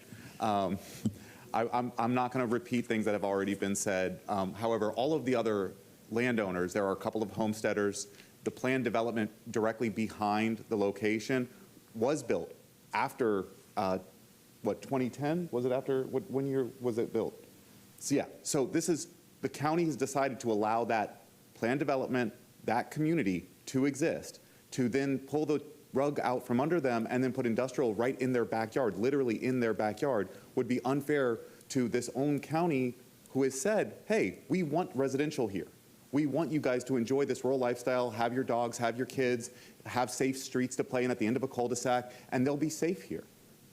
And you change this previous light industrial section to now heavy industrial potential and the agricultural section to industrial, and you're doing that mission creep, which is the whole point of why we have the rural boundary to begin with. So I really want you guys to seriously and strongly consider denying this at this point. The businesses, and Mark Carr, the individual, might be a wonderful human being. No issues with him personally, nobody does. This business is not in good compliance at this stage to be approved. And there's other sites where other businesses can do this with him. That's not a problem. Nobody's trying to shut him down personally in any way, shape, or form. So please consider that, that denial very strongly. And one thing I will say, with no disrespect intended, he had a multi-million-dollar federal settlement with FDOT, or not federal, sorry, an FDOT settlement. He can afford to get another location that is already zoned for exactly what he wants to do outside of Seffner-Mango plan. So just keep that in mind as well. There are options for his business to expand, continue to do development, continue to serve the county as he would like to do. So I'm just giving you guys that to consider. Thank you. All right, thank you, sir. All right, this time applicant has an opportunity for rebuttal. Thank you. We were 2 minutes short on our presentation, so hopefully we can have that for rebuttal. There was FDOT property that was taken from the front of his property for the widening of MLK, further intensifying this area. He did get paid. That's what happens when FDOT takes your property. I do want to point out that I did talk to Mr. Kara, and he said he did not have notice of EPC investigations. That's how they work. They show up. I did also want to say that it was said that I believe I heard that it was said that the property that's the western property of the subject of this was a nursery. It wasn't. It was a commercial landscaping business. The property actually to the north where these houses are, and they're lovely. I mean, it's a lovely little cul-de-sac, but that actually was a nursery. We do have no adjoining neighbors who are objecting to this. We have no environmental agencies objecting to this. This has been a family-run business for decades. There's no vehicular recycling. Oh, sorry, the vehicular recycling is a legal non-conforming use that has been there since the 60s, and the open storage has been on the property since 1998. It was tied to a contracting business, a commercial landscape contracting business, and I do want to say that despite what it said in the Planning Commission report, we are increasing the buffers dramatically to the north, 100 to 200 feet. In fact, he purchased a piece of property that's an ag use that could be put to an ag use that's being committed to be vacant for the future and preserved. And to the west, we are exceeding what is required by the code. At this point, I'm going to turn it over to Ken Tinkler to talk more about the environmental issues that have been presented to you.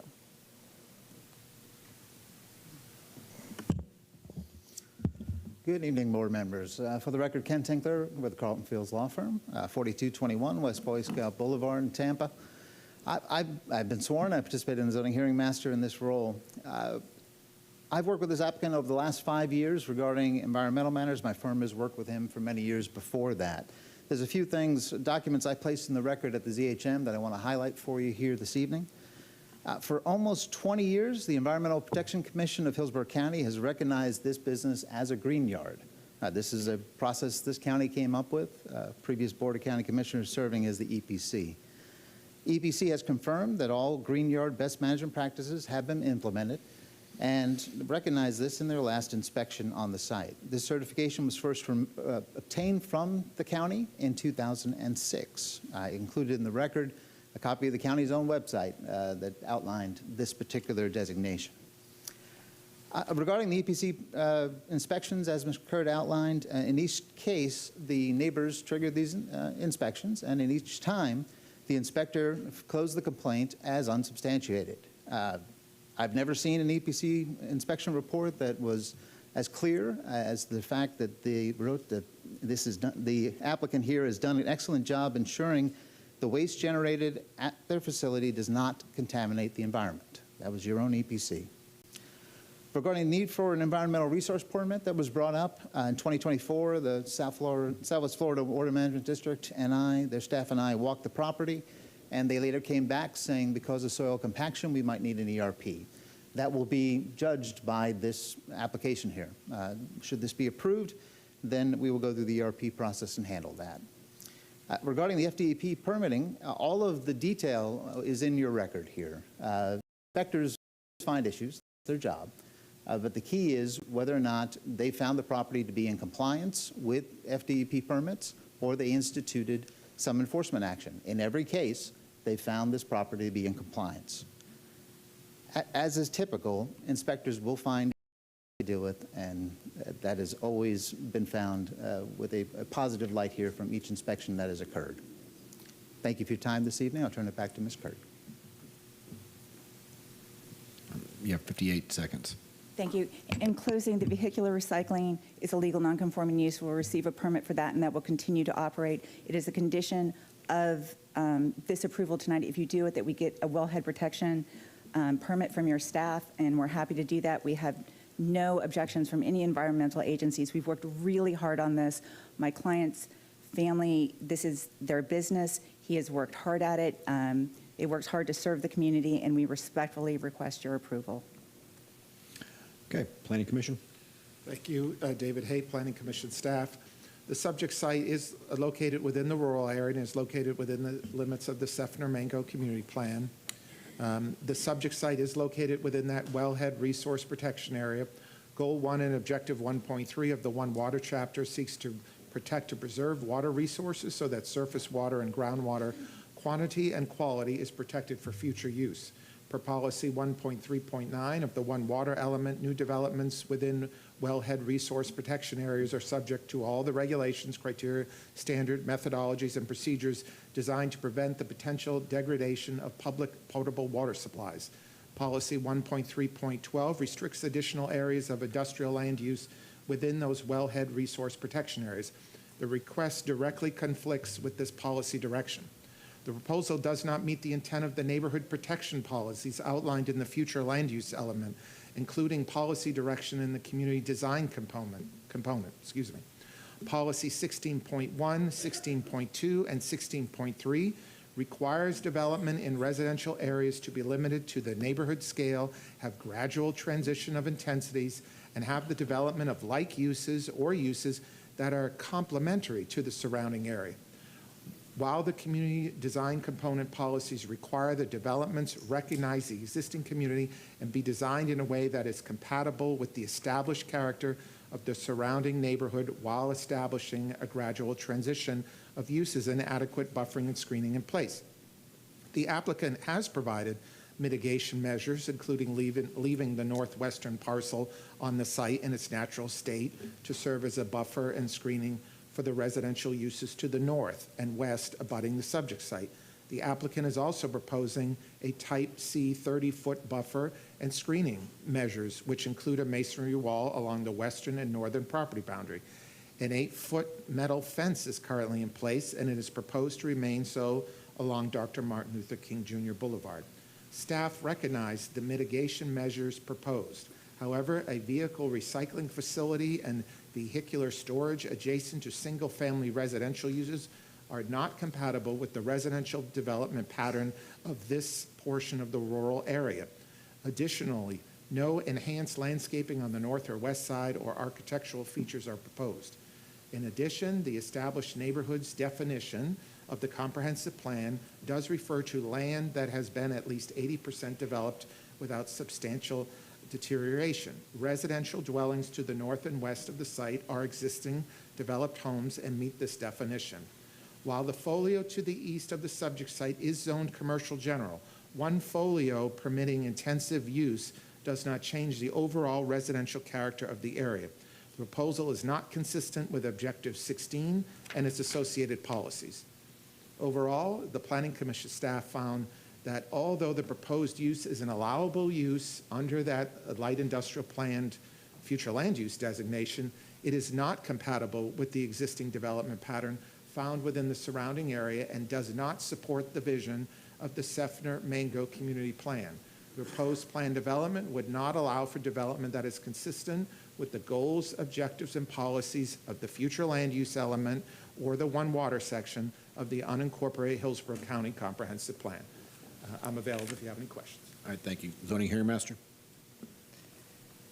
The zoning hearing master reviewed the request to rezone 8.55 acres from ASC1, and commercial general to plan development to recognize an existing vehicle recycling facility and vehicle open storage lot and provide a parcel that will be used for buffering and screening to the neighboring residential homes. A comprehensive plan amendment to change the designation on a portion of the residential 1 property to LIP be heard rezoning application. Applicant's representative testified that the existing vehicle recycling facility has been in operation for over 60 years. It is located on an L-shaped lot owned commercial general. The subject property owner purchased the L-shaped lot in the early 1990s. Applicant representative also testified that the lot to the west of the recycling facility that is zoned ASC1 and used for the open storage of vehicles was previously used for the open storage of landscaping equipment and was purchased by the subject property owner in 2012. The Development Services Department supports the rezoning request subject to the approval of the Comprehensive Plan Amendment, CPA 2320. The county's Environmental Services Division and Natural Resources Section do not object to the hearing approval subject to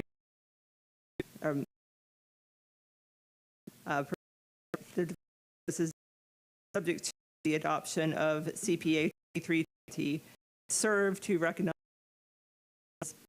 the regulation of use through buffering and screening standards and hours of the operation limitations, and would put in place applicable environmental permit would be a compatible land use and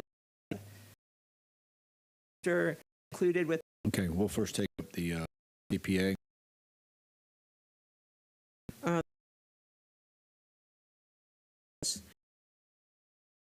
Your comment. I'm going to move CPA 20 as the 3 commissioner in this consistent with the Mango Seffner plan and with our water policy. That's my motion. Okay, we have a motion to deny by Commissioner Myers. Do we have a second? Okay, I'll pass the gavel to the vice chair and second the motion to deny. Oh. Commissioner, you're recognized. I want to first that this is actually in District 4, not District 3. That's correct. Okay, so, and I'll typically, I did want to take the to tell the community looking at this gray area, if you're against this, I did my best to. I would encourage you all to go read the brand new updates to Live Local, where if you're worried about any of this, that's going to silence your voice and completely remove land from comprehensive plan. It's going to specifically make it illegal for the local government to be involved, and all of those gray squares that you saw that were brought up on the screen earlier that are zoned into the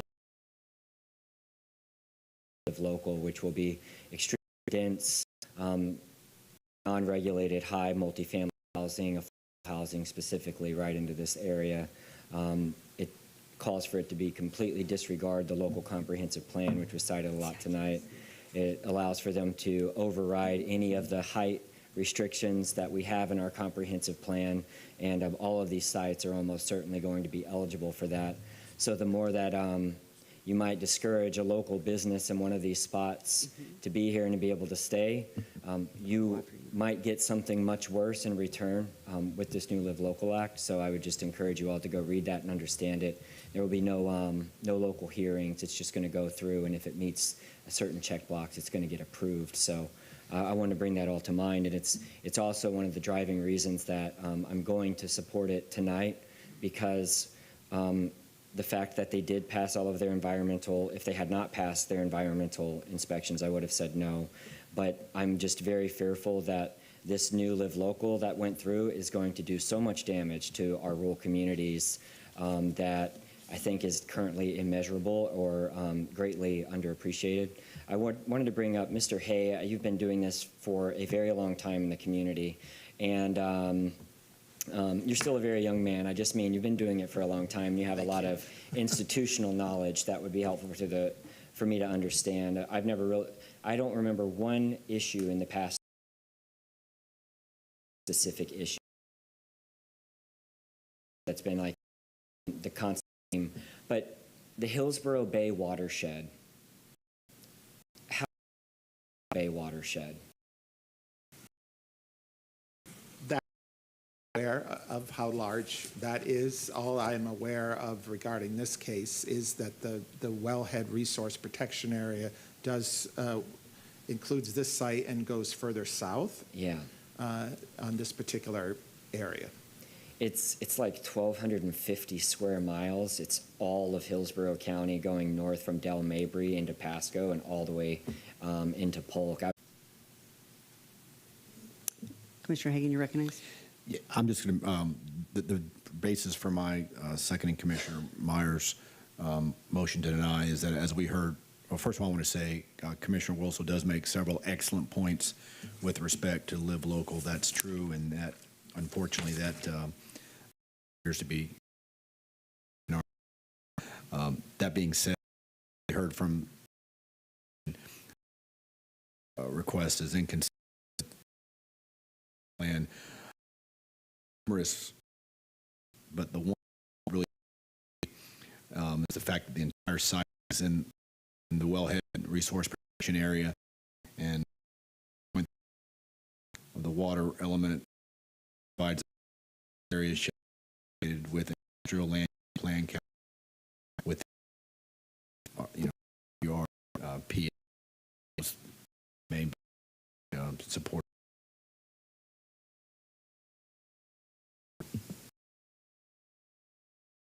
Mr. Bowles? The last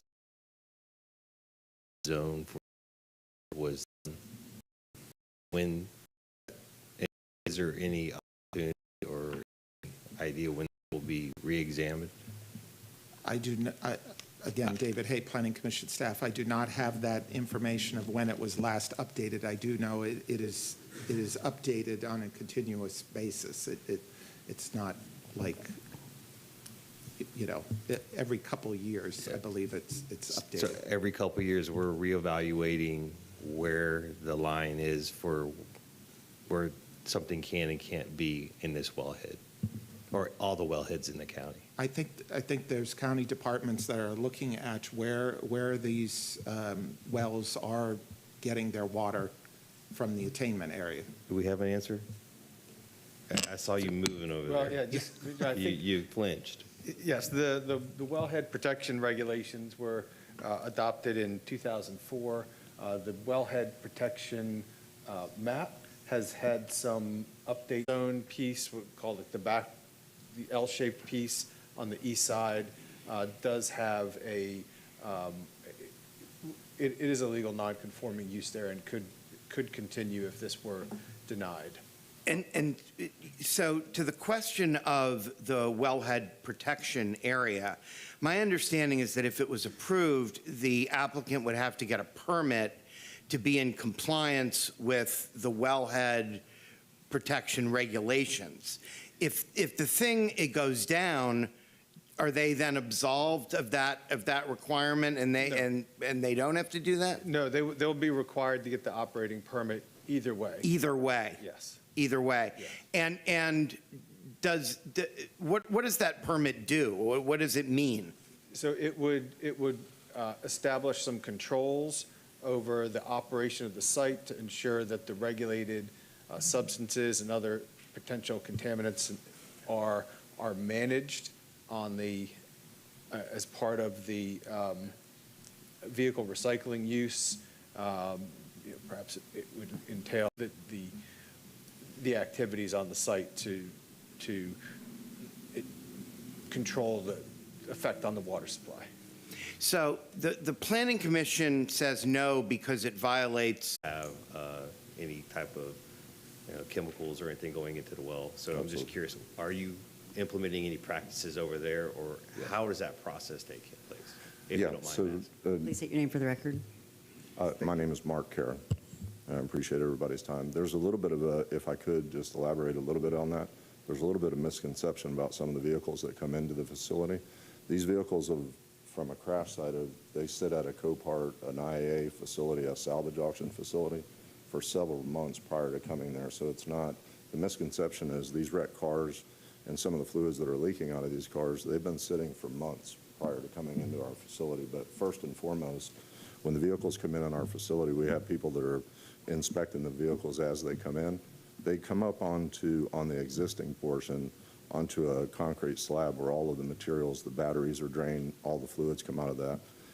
Part of the wellhead protection permit and some of the usage that we've been talking about was either A, don't touch them, or drain them and put them on that facility that we've been utilizing just for storage. Over the course of some years, we've had inspections to that effect, and we've always only used that for storage on that side. There's never been any facility activities as far as removing fluids over there because of the sensitivity on that. In the very back of that, I understand that this wellhead protection component has come out on that, but a portion of that, we always knew that in the very back corner of that property, there was potentially a low spot that was categorized for that. That's why we bought that piece in the back, and we've proffered that up as a buffer. We've never done any of that stuff on that side. So not to get off point on your question, the best management practices, part of the Green Yard program is as the vehicles come in, these things are taken over onto the concrete slab, which is our draining area, which there's a bunch of pieces. The fluids are all removed, batteries come out, things like that, and then the vehicles are stored in the yard.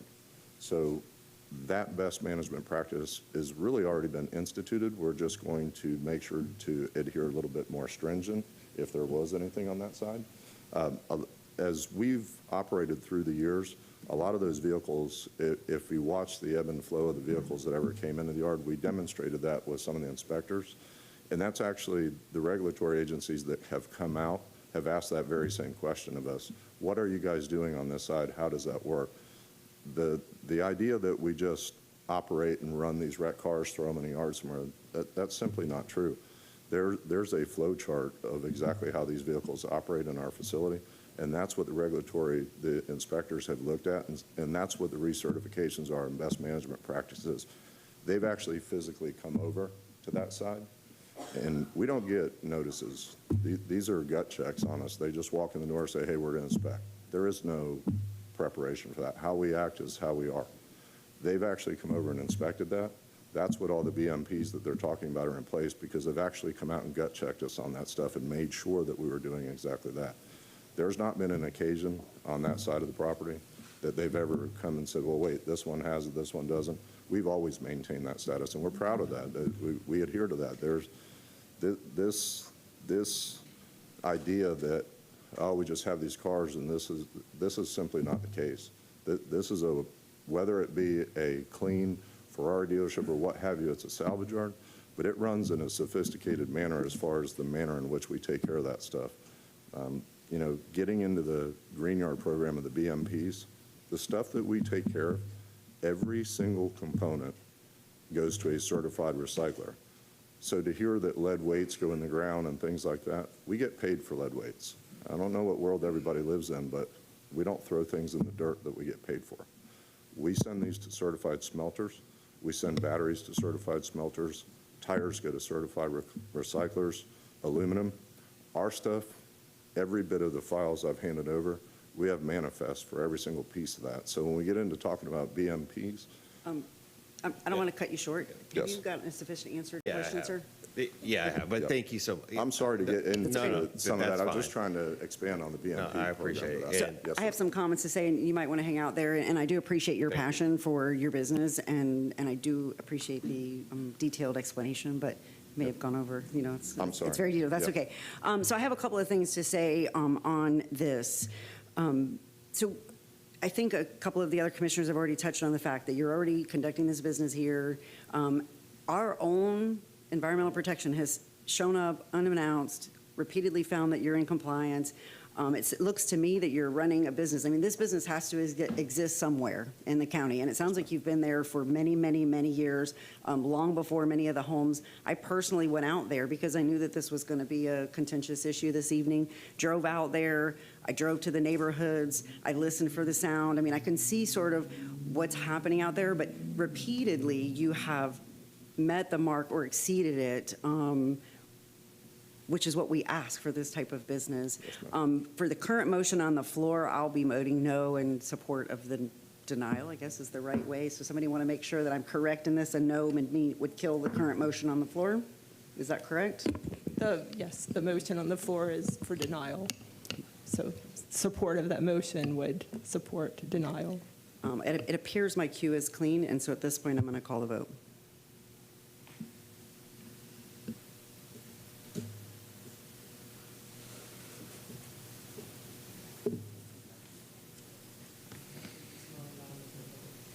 Hit refresh.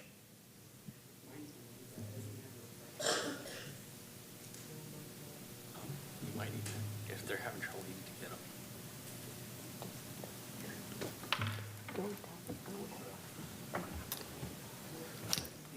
But Mr. Kerr, we're done at this time. Thank you. Yes, ma'am.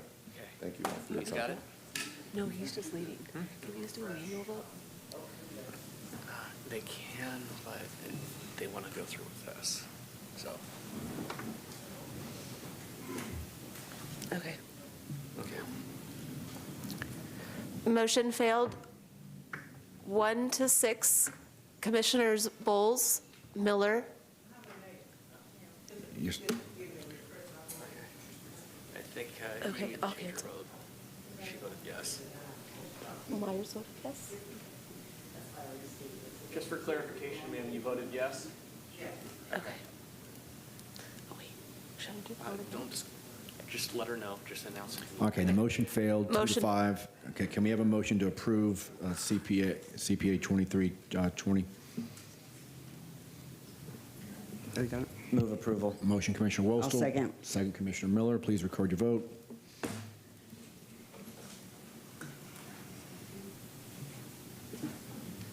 This is to approve the CPA. Commissioner Myers?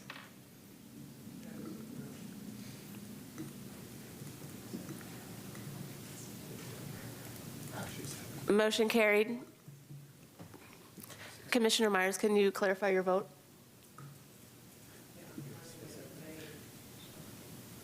I believe it's frozen.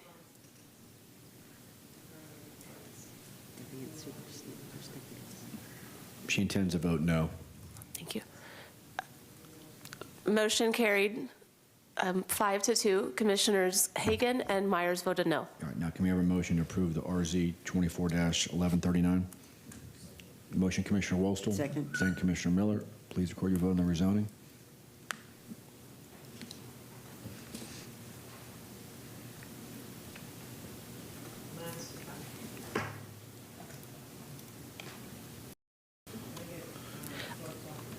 Are you voting no, ma'am? Okay. Motion carried, 5 to 2. Commissioners Hagan and Myers voted no. Okay. Last item.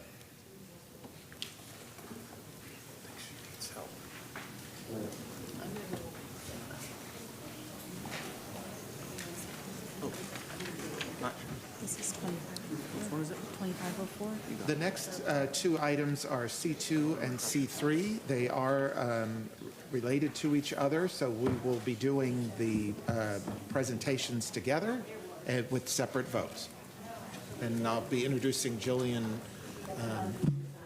Massey, will be presenting.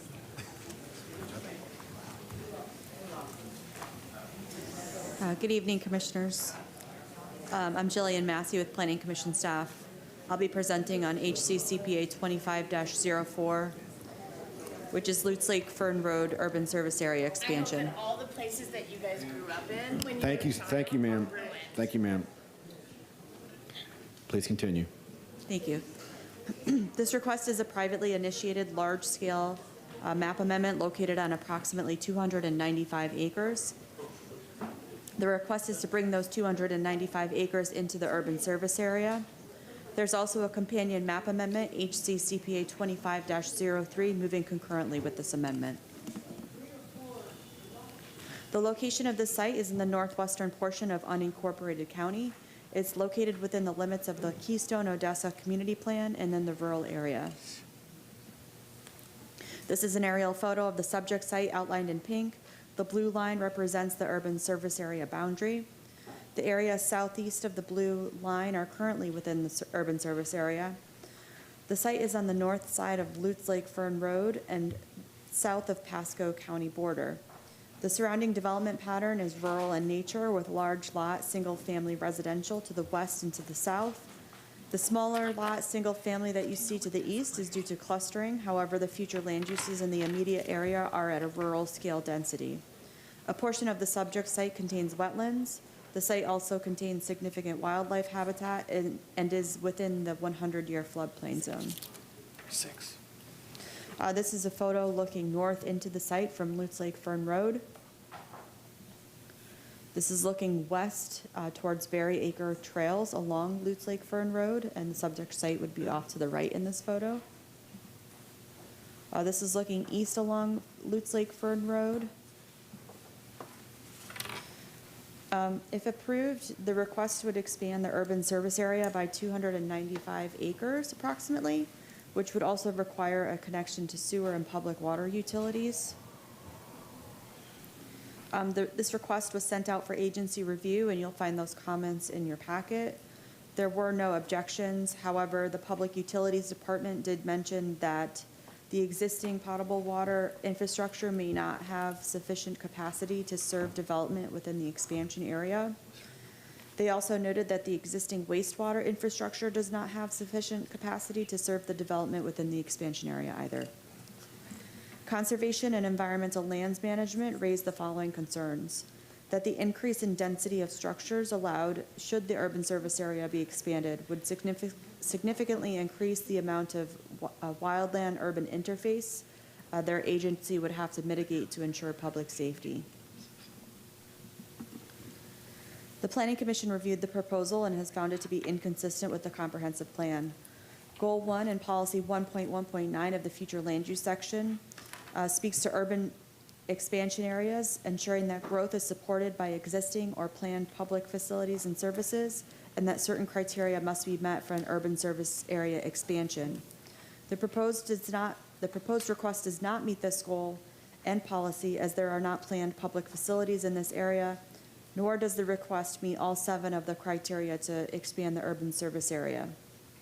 More specifically, it does not meet the criteria that states that an extension of the urban service area be an extension of the existing development pattern and/or has a functional relationship to the development pattern of the surrounding area of the proposed site, while also ensuring the review of the adopted community plan guidance has occurred and addresses any conflicts.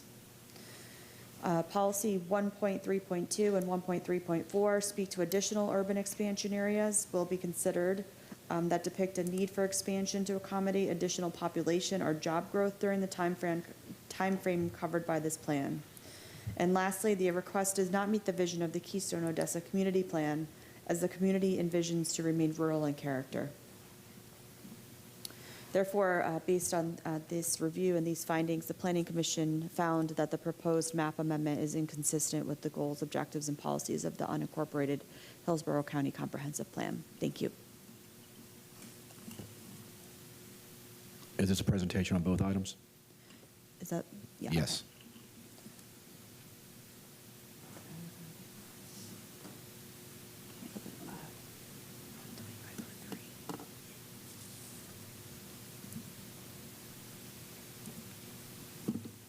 Thank you. Again, Jillian Massey with Planning Commission staff.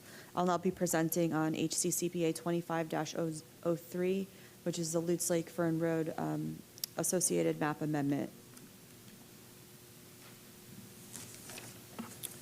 This request is privately initiated, again, a large scale.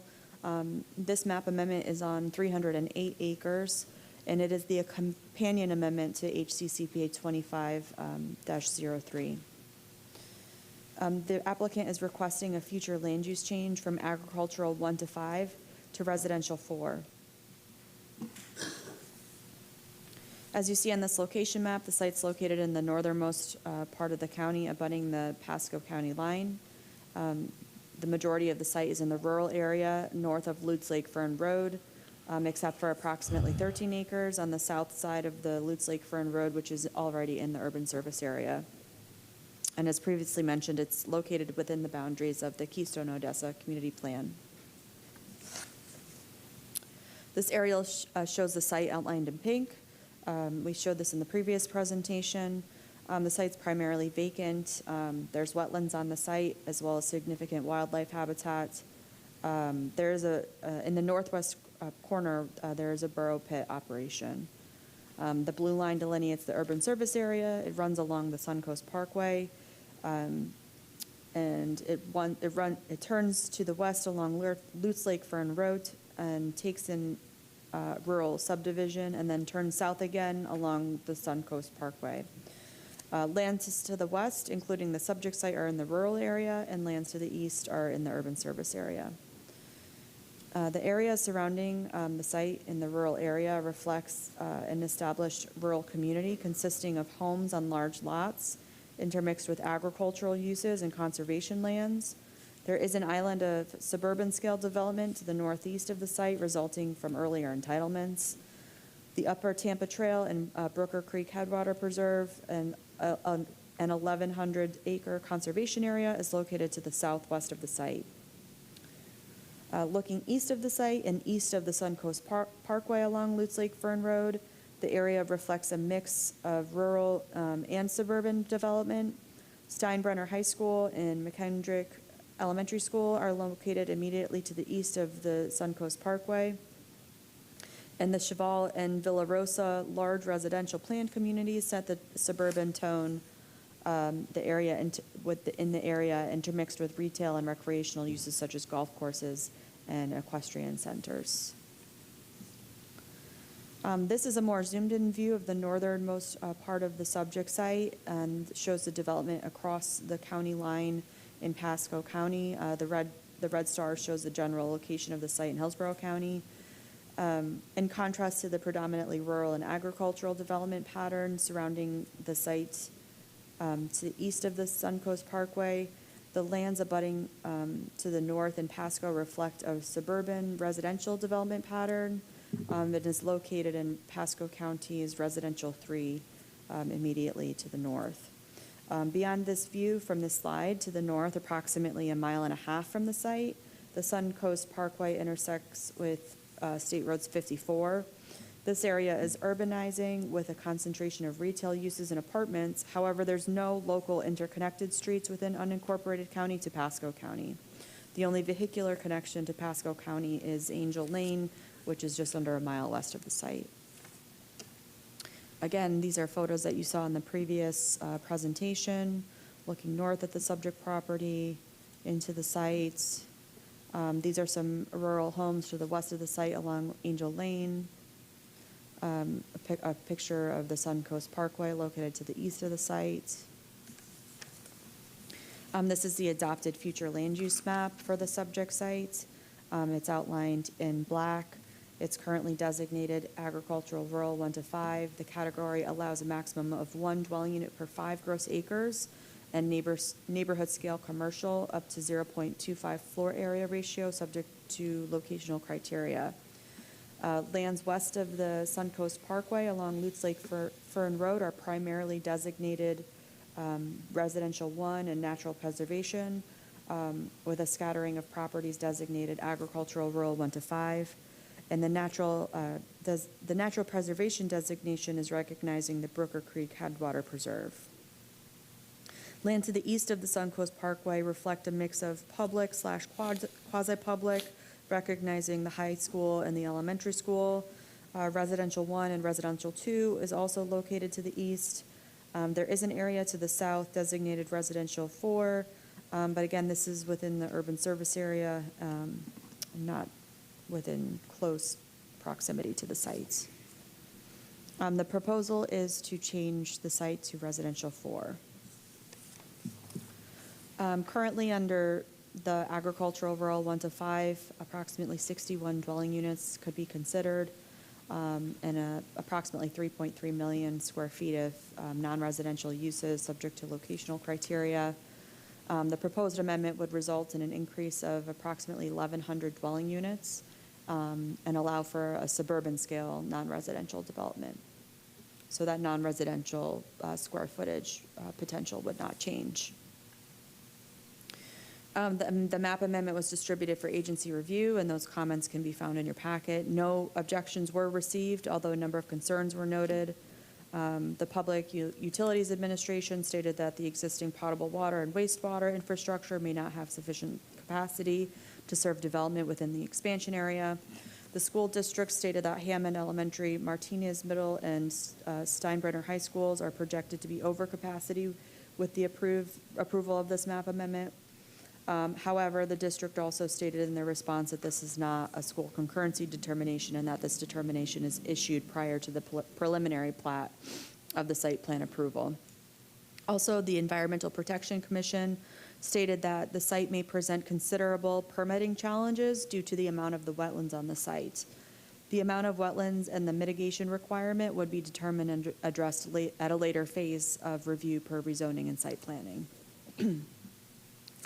The Planning Commission reviewed the proposed land use change based on the site's location and local conditions, looked at the rural area related policies and the Keystone Odessa Community Plan, and found that the proposed change is inconsistent with the following policy direction in the future land use section and Keystone Odessa Community Plan. Under the rural area subsection, future land use section policies 1.2.1 and 1.2.4, they state to provide growth and development guidelines outside of the urban service area. These guidelines state that new development shall reflect the character and scale similar to the established community. Further, per policy 1.2.1, within the rural area, densities shown on the future land use map will be no higher than 1 dwelling unit per 5 gross acres unless located within an area identified with a higher density and land use category in the future land use map as a suburban enclave, planned village, or planned development. The proposed amendment is inconsistent with these rural area guidelines by seeking to increase the density to a suburban scale that would allow up to 4 dwelling units per gross acre. This scale is not comparable to the established rural development pattern and rural agricultural character of the overall area.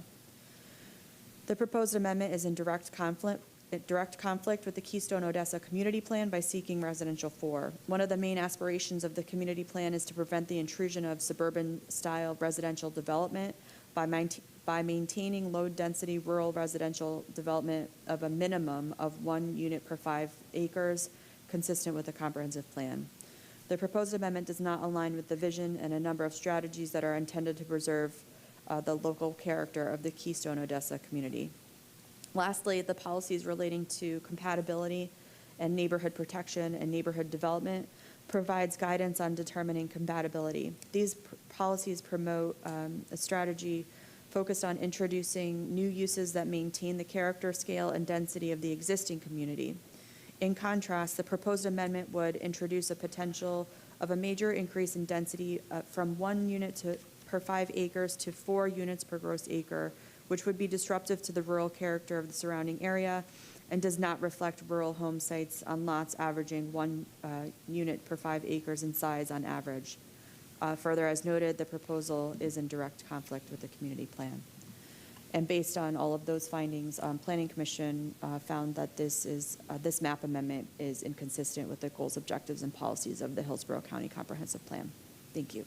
All right, thank you. We'll have a combined presentation and public hearing, but separate votes, which is consistent with our previous urban service area expansion efforts with map amendments. So is the applicant here? Come forward, please.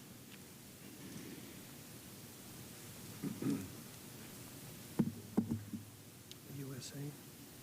All right. Yep. Thank you, sir. Yep. Good evening, Mr. Chairman, Commissioners. Todd Pressman, 202nd Avenue South, number 451 in St. Petersburg, the agent for Stephen Dibbs. This is the USA continuation, and we're going to combine these presentations together. Startling statistic, in 2050, Hillsborough County will welcome more residents than the total number of residents residing in the city of Tampa as of today. That's a statistic that the Planning Commission uses, referred to as Bieber, for 2045 and growth. Hillsborough County, we have 39% more residents, 43% more jobs.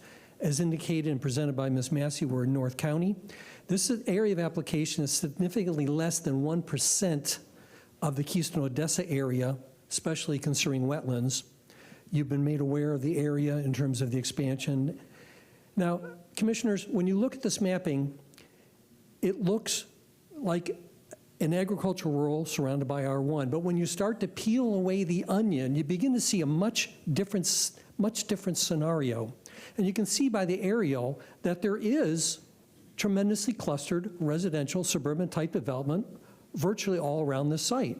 Res 3 to the north, 243 homes on water and sewer to the east, water and sewer to the north, 81 and 74 single-family homes with water and sewer. So to the north, south, and the east, water and sewer, clustered residential suburban development. This site seats R4. Across to the east, 10,000 square foot lots. To the south are 6.2 units per acre and 6.2 units per acre. A little further to the east, the Montrose subdivision, 3 units per acre. So USA is located abutting to the north, USA is located abutting to the south, and very close, within 500 feet at the closest point to the east. And it is part of a metro USA area. As you can see, it extends all the way from Tampa all the way up through Pasco County. We're right in the center of it. That configuration of existing residential is done by a comp plan mechanism called clustering, where you recognize there's wetlands and open space and rural areas, and you cluster that residential into a particular area. Looking at the site by aerial, this would be the development proposed along the lake that was derived from a burrow pit, along the outside of the lake. You can see that there are thousands of trees and buffering and screening throughout surrounding the site. Looking south at Lutz Lake Fern Road, again, thousands of trees, berms. To the north, you can begin to see the Ivy Lakes at the Pasco, and again, significant buffering and screening. No one would see this place from the street or from any of the sides other than Pasco County. The site that would be developed around the Burrow Pit Lake is an X-flood zone. It's AE elsewhere, and as indicated in the reports, a lot of wetlands. Those wouldn't be touched. Of course, those wouldn't be moved, and they're tremendously forested areas. And of course, if approved, the Burrow Pit would be eliminated.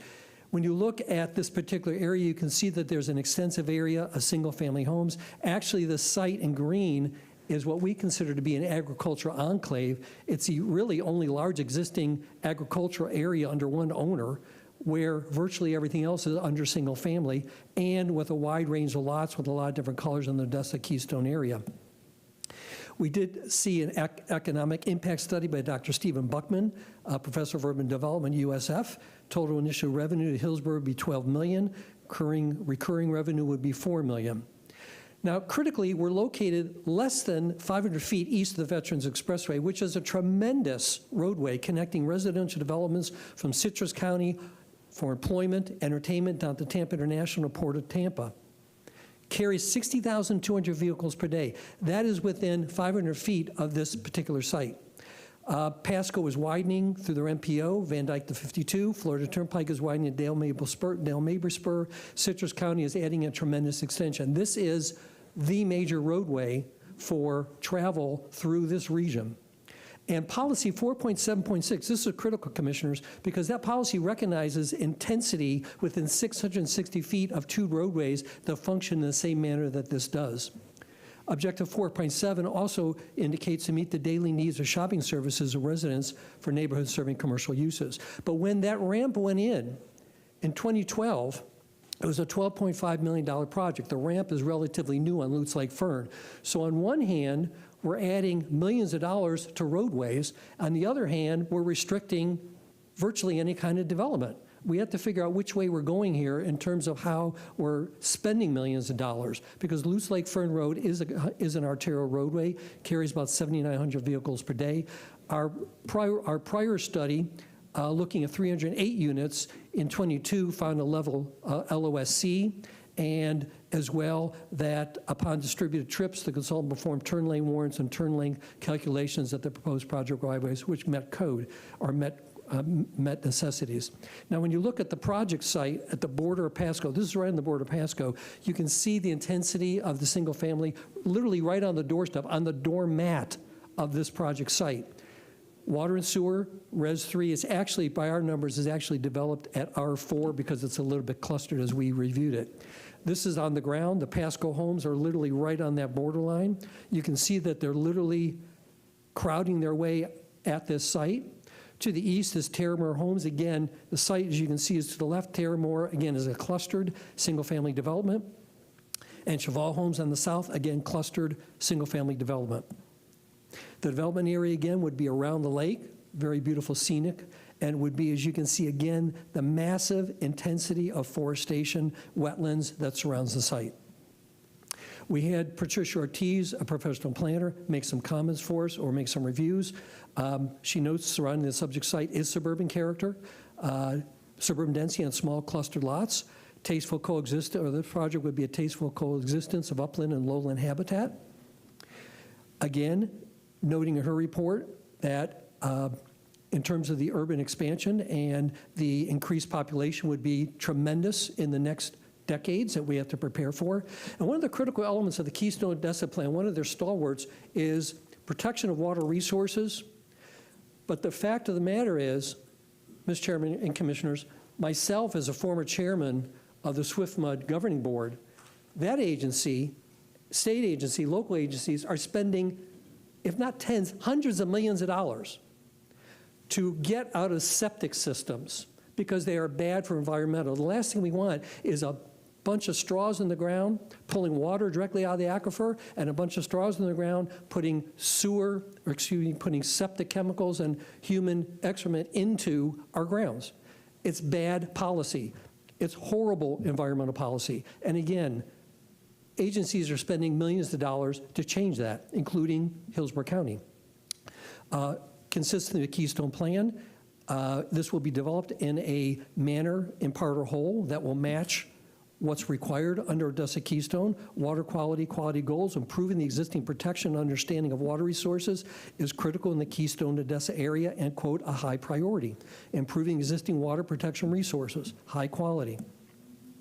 This was just released yesterday, a warning about blue-green algae health alert for Keystone Lake because of leaching, as referred to, leaching septic tanks can be one critical element of that. That needs to stop. That's what this USA expansion does. If you're doing all these USA expansions, that's great policy. Other commercial, the Keystone Odessa community does desire to have serving the daily needs of area residents in a scale and design that complements the character of the area. But when you look at the expansion criteria specifically, one is adjacent contiguous to established USA, which we are, I've shown you in the maps, contains developable land addressing population, which we do, I've shown you that on the maps. The proposed boundary would be an extension of an existing development pattern that is absolutely the case on the north, east, and south. In order to shore new development, that contributes adequately to the costs associated with necessary infrastructure, County recently revised its impact fees for mobility, schools, fire, proactively in response to projected population. All new development are required to cover their proportionate share. More expansion criteria would not adversely impact environmental, natural, or historical lands. The reality is that this would be tremendously beneficial and positive versus being negative by still providing or requiring septic and wells. Data supports the need for expansion. I've shown you that the Planning Commission's own statistic that they use for population increases shows a tremendous increase. The entire city of Tampa moving to Hillsborough County. Number 7, the proposed boundary would not compromise the efficient use of land, provision of public service infrastructures. I think we presented that to you. Utilities would have to be improved. That would be on the developer to do that, and we've looked at that, and we believe that that is certainly obtainable. Again, the area application of this proposal is significantly less than 1% of the area. We consider it to be an agricultural enclave, and it is unique only in the sense that it's located immediately in the immediate vicinity to an expressway, USA on 2 sides, 3rd side close, abutting high-density residential, some clustered, located on major arterial, tremendous natural and buffering and screening, located at the border of the district, and wastewater is abutting and wastewater is available. We don't believe there's one other single parcel in the Odessa Keystone area that meets those same criteria. If you could switch me over. I do want to cover a couple policies on the R4, and then Mr. Porter will make some comments. You've got 4.5 minutes left. Thank you. So looking at some policies in the R4, some I've already covered. Man, I make long PowerPoints, don't I?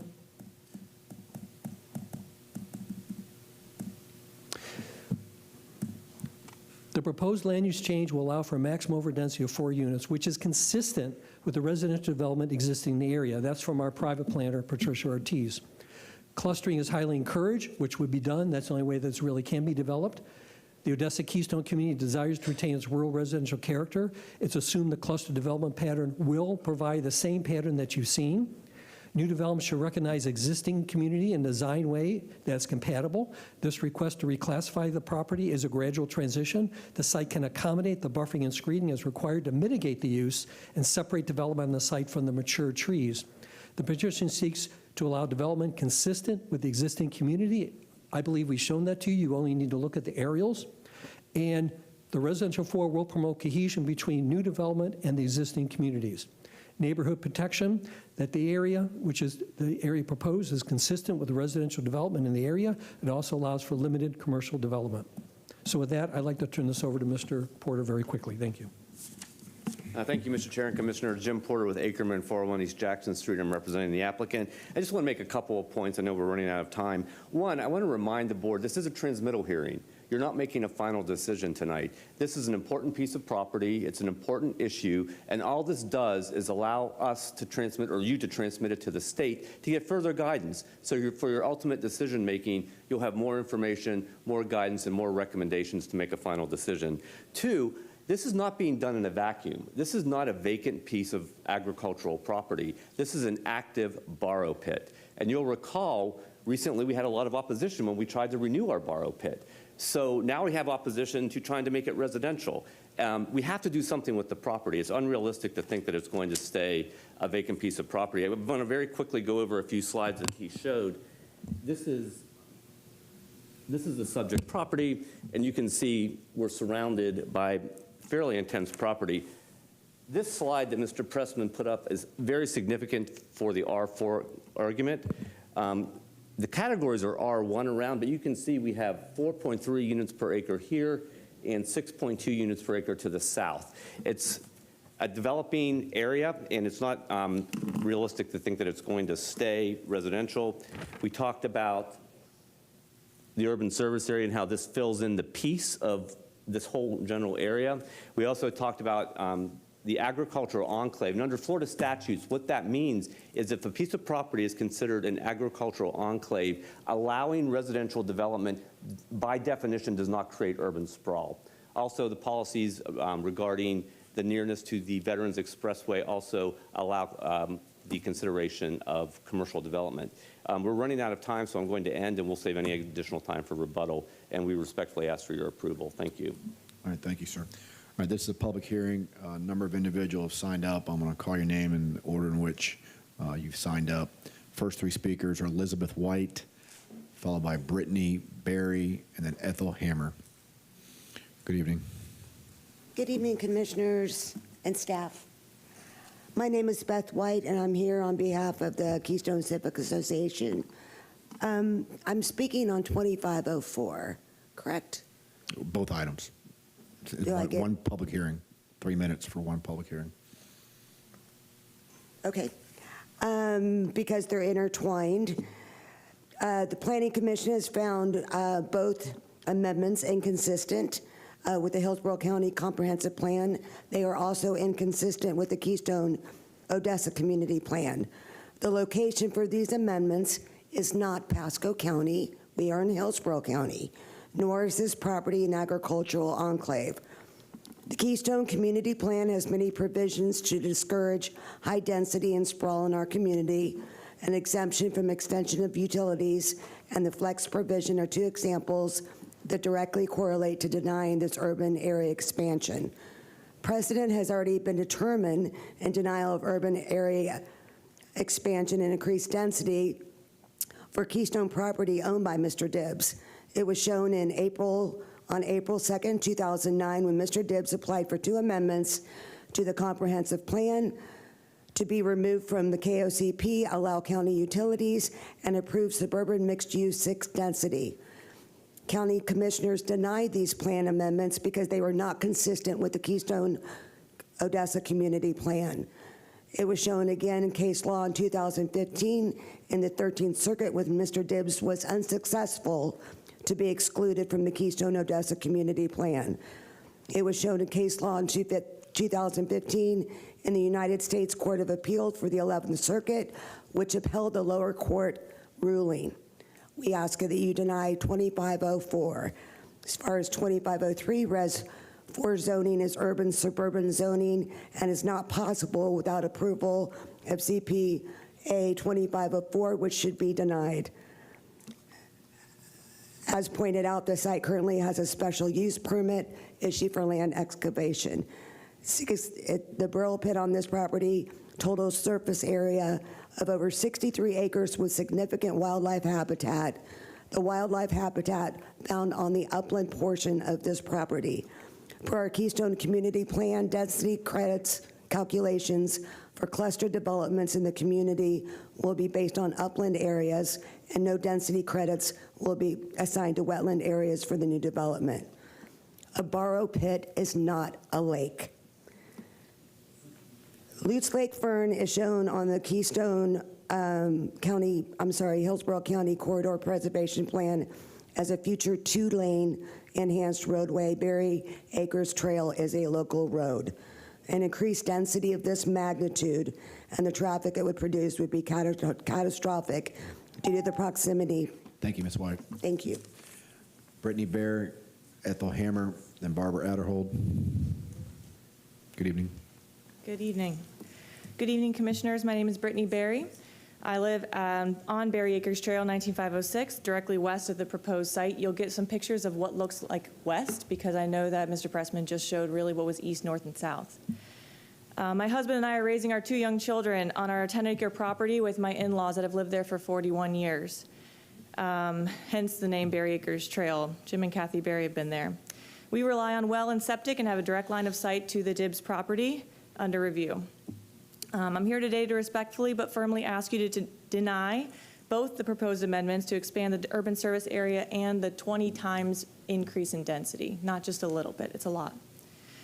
The amendment is fundamentally incompatible with the surrounding rural landscape and stands in direct violation of the Keystone Odessa Plan, which was designed to protect against the extension of central water and sewer into rural zones and in place when Dibbs purchased the property years ago. He knew what he was getting into. The utilities have already acknowledged that there is no capacity on the south side of Lutz Lake Fern. Moreover, the applicant has provided no studies addressing the essential impacts on fire, EMS, law enforcement, schools, or traffic that Hillsborough County would have to take care of. We're talking a lot about Pasco, but that's not the county that's going to be impacted by this development. Keystone is a community built on intentional rural character. So one of our daughters, 5 years old, hatched ducks in her pre-K classroom at Corbett Prep in Carrollwood. We raised them at home. We built a coop for them. I brought them into school yesterday so that kids could have a hands-on experience and see what they look like 10 weeks later. This kind of hands-on agricultural experience connects children not only to the land, but to the value of community, responsibility, and stewardship. Our neighbors include 2 horse farms behind us. We have a cow-calf pasture and preserved natural habitats, precisely the environment the community plan was meant to safeguard. The applicant mentioned beautiful trees and forests that would be gone based on the 20 times increase in density. The proposed expansion and density would severely strain an already overstretched infrastructure along these roads. The Sun Coast currently is beyond capacity. Lutz Lake Fern is a corridor with 3 public schools and 3 daycares, all within a mile of the site. Adding more density would jeopardize public safety, traffic flow, and community well-being. The risks go even deeper. This property plays a critical environmental role. It holds the headwaters of the Brooker Creek, a vital waterway feeding the drainage system of Northwest Hillsborough and Pinellas counties. It lies within the Wellhead Protection Zone 1, where runoff and fertilizer could threaten safety of well systems. It has a significant wildlife habitat, sits within a 100-year floodplain, Zone AE. All of this information is in the staff report. We understand that this land will likely be developed at some point, but that development must be compatible, thoughtful, and protective. Appreciate your comments. Thank you. Ethel Hammer, followed by Barbara Adderhold, and then Adam Holyfield, which is virtual. Good evening. My name is Ethel Hammer. My address is 19825 Angel Lane. I live immediately adjacent to this property. My husband, Gary Engelhardt, and myself. The first thing I want to do is enter into the record an analysis that I did of the applicant's compatibility with land use policy 1.1.9, showing that their analysis was very inadequate to determine the actual impact of this application. So I want that in the record. The second thing I want to do is give you a little tour of our neighborhood. This is a graphic that was put together by one of the people that lives immediately in our neighborhood, Adrian Bishop. And Mr. Dibbs' property is in red. All of the lot sizes that are in green are 5 to 10 acres. So you can see that the lots that are immediately adjacent to the property, including mine, are over 10 acres. Everything in blue is between 1 and 5 acres, and everything in yellow is a ½ acre to 1 acre, and actually there's only one lot on this entire graphic that is only a ½ an acre. Most of them are like 3/4 of an acre. So that is Mr. Dibbs' neighborhood, whether he likes it or not. There's been a lot of misrepresentations of information. When they talked about the densities of the properties adjacent, they need a lesson in calculating density, because when they're talking about 6.2 in Cheval, Cheval is a gross density of 1. The property to the east, they said 4.6. That's a gross density of 1. So these representations of densities adjacent to the property are absolutely inaccurate. Mr.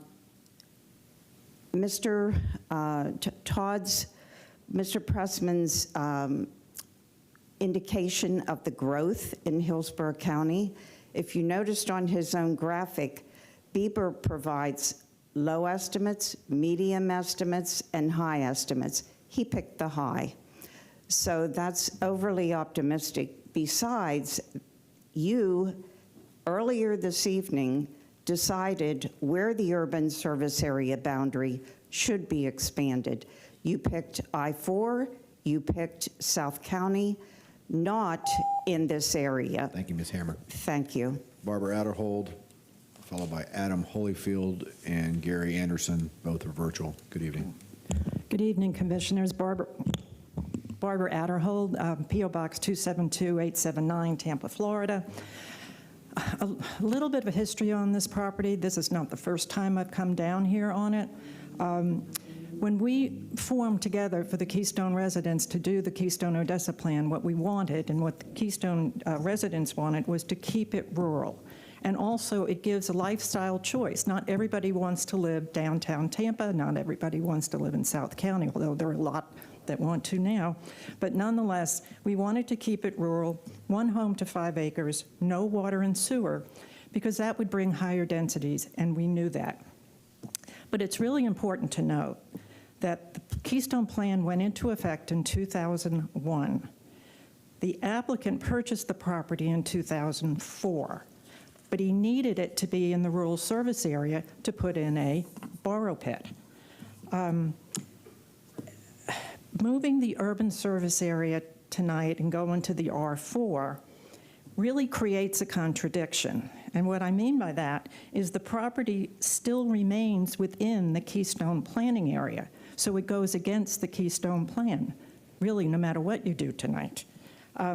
The Keystone Odessa community desires to retain its rural residential, which you heard in the Planning Commission's report.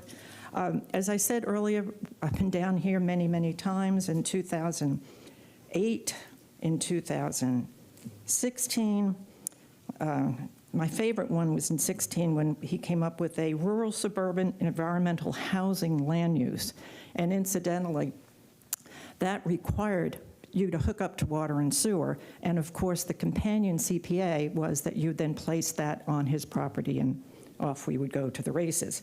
And now, not to 22, we did an RV park for over 300 RVs, but that thankfully got withdrawn. And now we want to move the urban service area and increase the density to R4, which again is totally against the Keystone plan. And I know you have, over the years, have denied some of these ideas that have come to you, and I hope tonight is no different and that you deny this as well. The other thing with septic is not the evil thing in the room tonight. It's been around for years and years. Now, if you're going to put a subdivision on septic, that is not a good idea, and I can agree on that one. But we have larger lot sizes within the Keystone planning area, and also probably in South County as well. The Department of Health is the one that permits these things, and they make you go through high water in order to get this permit. I mean, it is not easy, and it's not inexpensive. Thank you, Ms. Allen. I'm done. Thank you. Please deny. Adam Holyfield, virtual. Good evening, Commissioners. My name is Adam Holyfield, and I live at 19921 Cypress Bridge Drive in Odessa. I'm a lifelong resident of the Lutz and Odessa Keystone areas of Hillsborough County. I'm currently the Vice President of the Terramore Homeowners Association. Terramore is the subdivision plan development which borders the subject parcels directly to the east. It consists of 198 homes, not 234 as the applicant correctly stated. I'm here representing these 198 homeowners in opposition to these plan amendments. This is a massive increase in intensity and density, which will impact our quality of life. Terramore is zone PD with the future land use designation of Res 1. Res 4 is a massive departure from the surrounding property future land use and is not compatible with the development in the area. Terramore was zone PD in 1998 with a density of 1 dwelling unit per acre long before the Keystone Odessa community plan. The properties before you today have no such vested rights. This property is also not suitable for Res 4 due to its major environmental importance. This property has a massive amount of wetlands along with a significant upland wildlife habitat. Data from the Hillsborough County Environmental Land Management Division used LIDAR to confirm that the water flows from the wetlands located on this property, north of Lutz Lake Fern Road through a culvert under Lutz Lake Fern Road into the Brooker Creek Headwaters Nature Preserve, where it eventually flows to Pinellas County and into Lake Tarpon. Approving a Res 4 density at these properties will have detrimental impacts to water quality in Brooker Creek due to fertilizer runoff, litter, spills, and other human impacts. Approving dense Res 4 on such a sensitive area will have direct consequences to the Brooker Creek watershed. Additionally, the applicant has shown not to be a positive environmental steward while operating a borrow pit at this location. The applicant has a long history of various deficiencies and violations of the Swift Mud ERP permit, the county special use approval conditions, and the operating permit for the borrow pit. The neighborhood fully expects these negative environmental impacts to continue tenfold if a Res 4 future land use.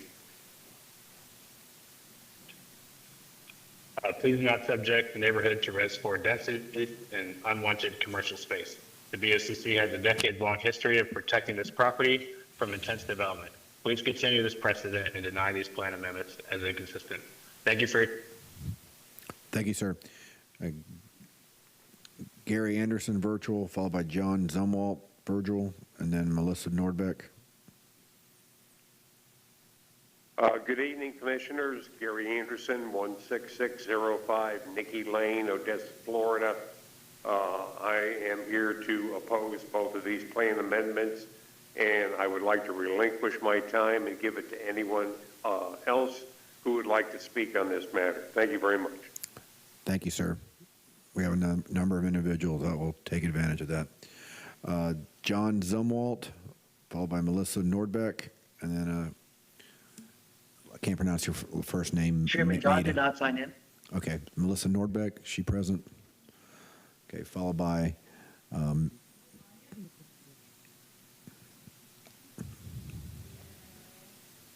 The next virtual speaker we have signed in is Ben. okay, please proceed. Melissa Nordbeck, Hiawatha Road, Keystone. Everyone please stand that's in opposition, that's not speaking tonight. Thank you. The Community Planning Act mandates that all local governments adopt and maintain a comprehensive plan that guides future land development and then adhere to that plan when making individual development decisions. The law requires that comprehensive plans establish meaningful and predictable standards for the use and development of land. All development must be consistent with all elements of the comprehensive plan. All provisions of a comprehensive plan are enforceable under the Act. The county is empowered by statute to disapprove any application if it finds that a proposal is inconsistent with any of the objectives in the comprehensive plan. Consistency is the fundamental relation between the norm and the compared item. If the compared item is exemplified by the norm, is it consistent?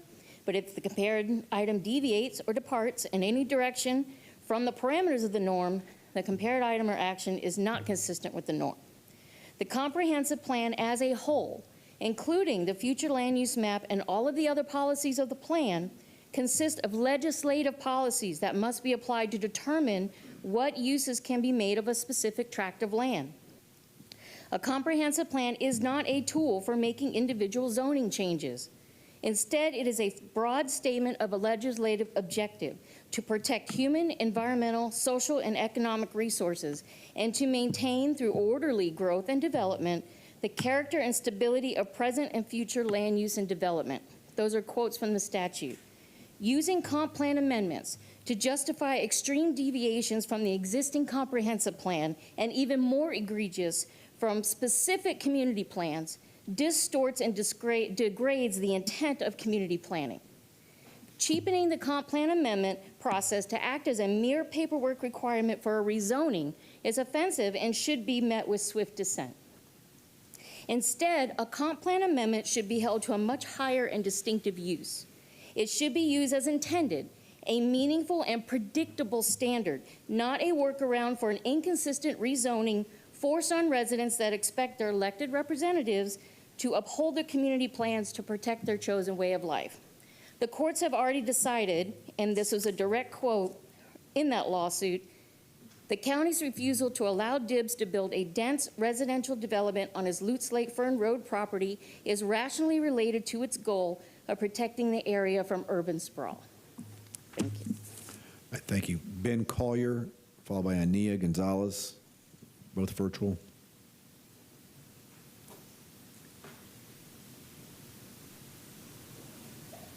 Ben, go ahead. Yes, Ben Collier here. I live directly adjacent to the Dibbs property, and I would just like to emphasize my opposition to both of these amendments.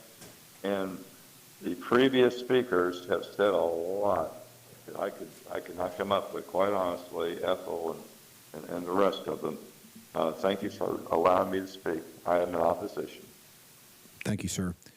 We have Ania Gonzalez, followed by James Berry and a Jim Berry. So Nia on the line. Yes, good evening. My name is Anya Gonzalez-Theo, and I live off of Luce Fern Lake Road, and I just joined to express that I oppose both amendments. Thank you. Thank you. James Berry? Chairman James and Jim did not sign in. Okay. Okay. This time, applicant has an opportunity for rebuttal. Thank you, Mr. Chair and Commission. Again, for the record, Jim Porter with Ackerman. It's really interesting to hear the opposition because people brought up past denials, court cases that were not successful. Again, they opposed when we tried to extend and renew our borrow pit. It seems like nothing's going to be acceptable on this property. The man has a right to use his property.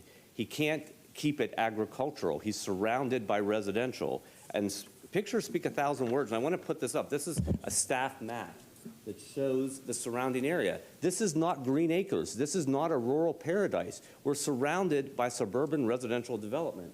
Again, the site here, you have clustered development here to the east. You have suburban development here and to the south. The Veterans Expressway is nearby as well.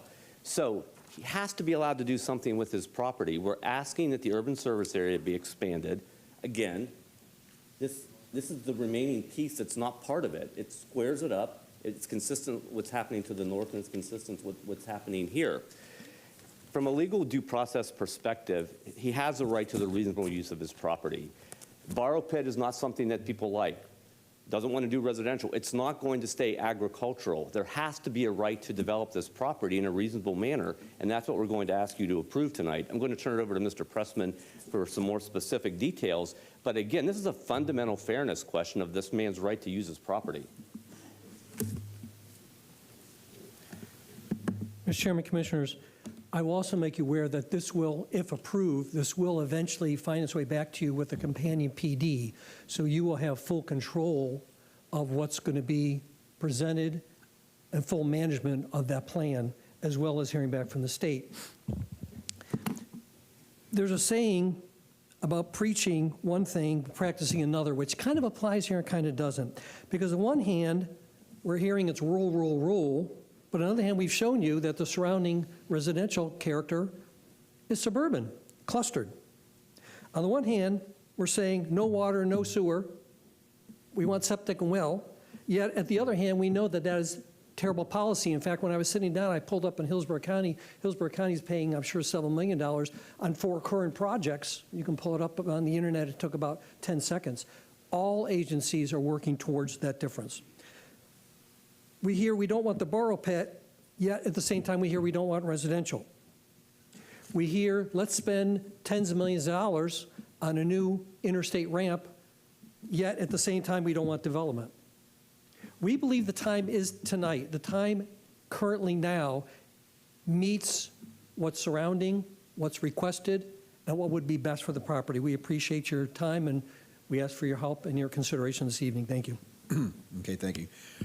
All right, what's the pleasure of the board with CPA 25-04? Commissioner Wilston? I just wanted to reiterate the first point that Mr. Porter said, which is we are not approving anything tonight. This is just a part of the required process by the state to get more agency comment. This doesn't come to an approval for transmittal until a few months from now. It usually takes them, I think, right, Mr. Gormley, like 2 to 3 months. So we're not approving anything tonight, and this is a consistent confusion that we get at a lot of these meetings. We're simply affording them the same fair and equal treatment that everyone else gets for it to go to the state, for us to get DEPs and everybody else's information. So I want to make sure that that confusion is cleared up. I do want to say I'm assuming that the state's going to comment. Did we say earlier that we're saying that there's not enough sewage and potable water currently? Is that what somebody read?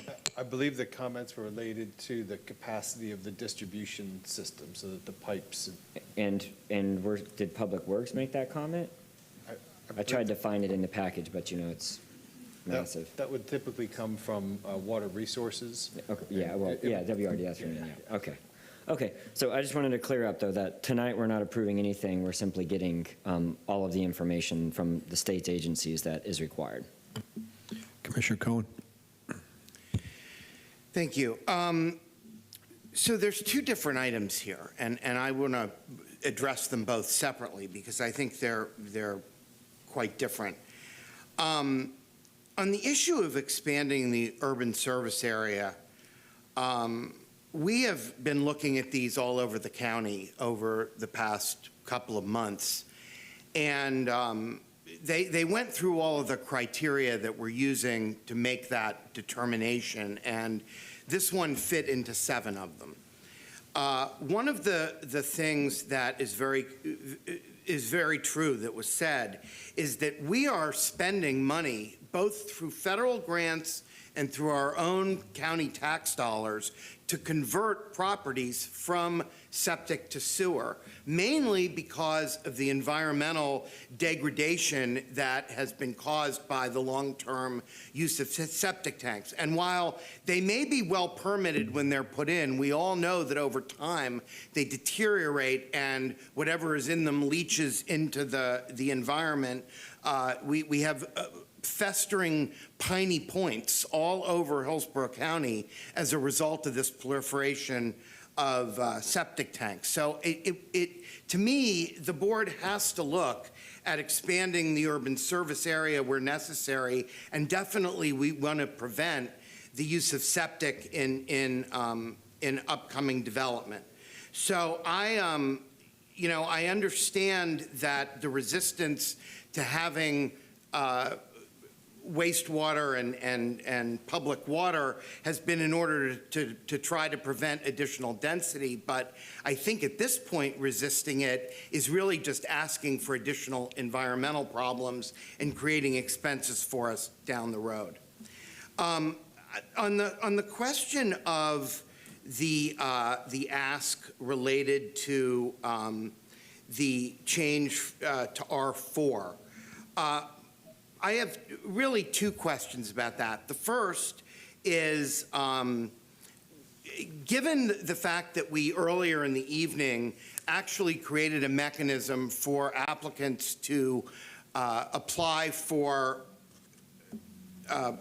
plan amendments and zonings concurrently, I'm wondering why we wouldn't entertain the density question along with the companion rezoning. It would seem to me that that would be a much better way of going about this, because we would be able to assure the residences that we're not putting in something that's wildly out of character with the surrounding area.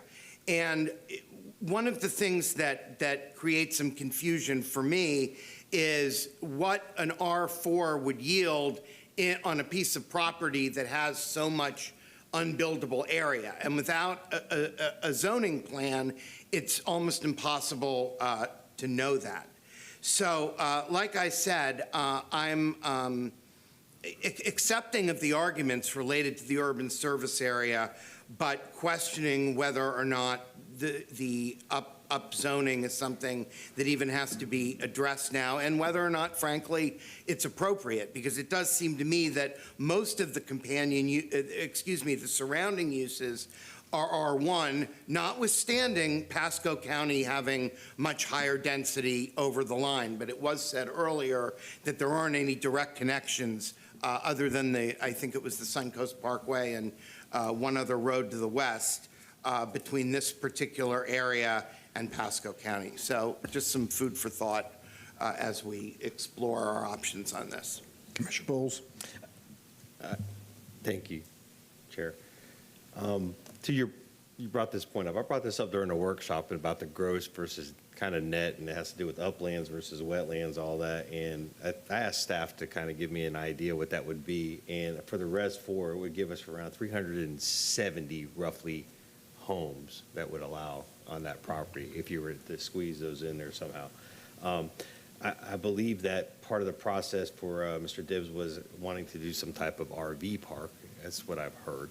I have conflicting numbers, but what was in the documents on the site lists 128 RV sites, but if it's 12 per acre, that's like 1,100.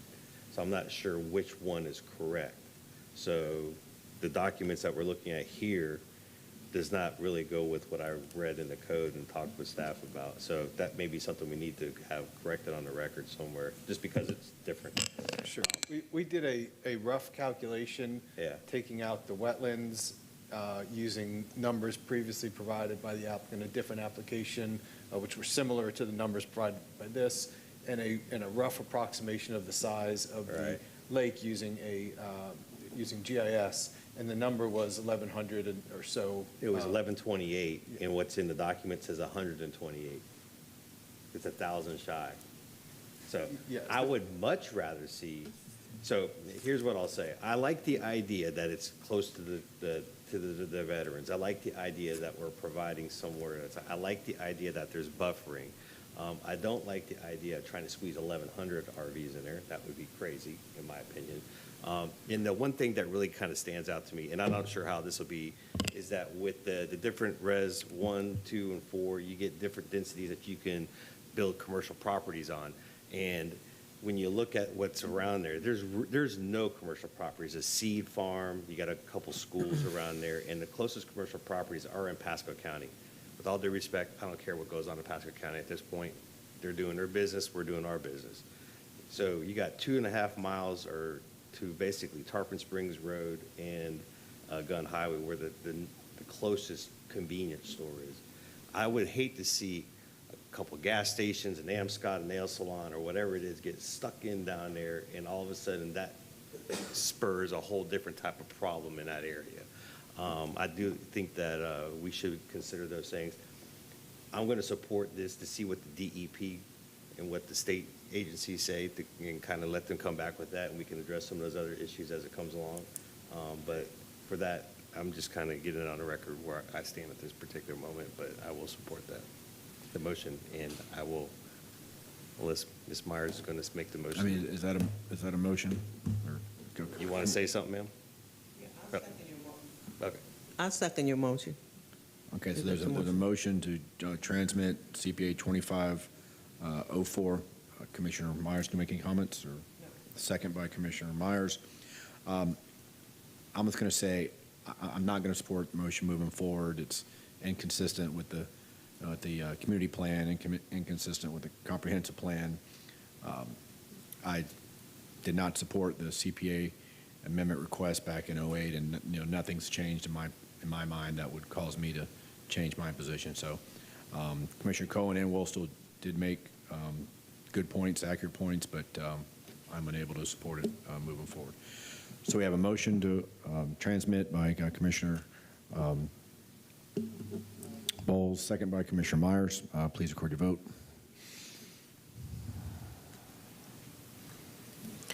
Motion carried 6-1. Commissioner Hagan voted no. Now can we have a motion to transmit CPA 2503? Move for approval. Second. Motion Commissioner Myers, second Commissioner Bowles. Please record your vote.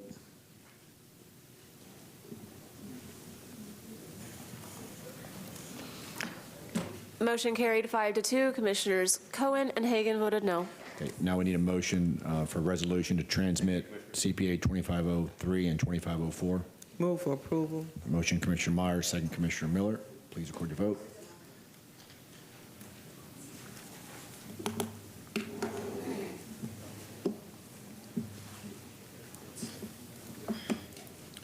Motion carried 6-1. Commissioner Hagan voted no. Okay, with that, we're adjourned.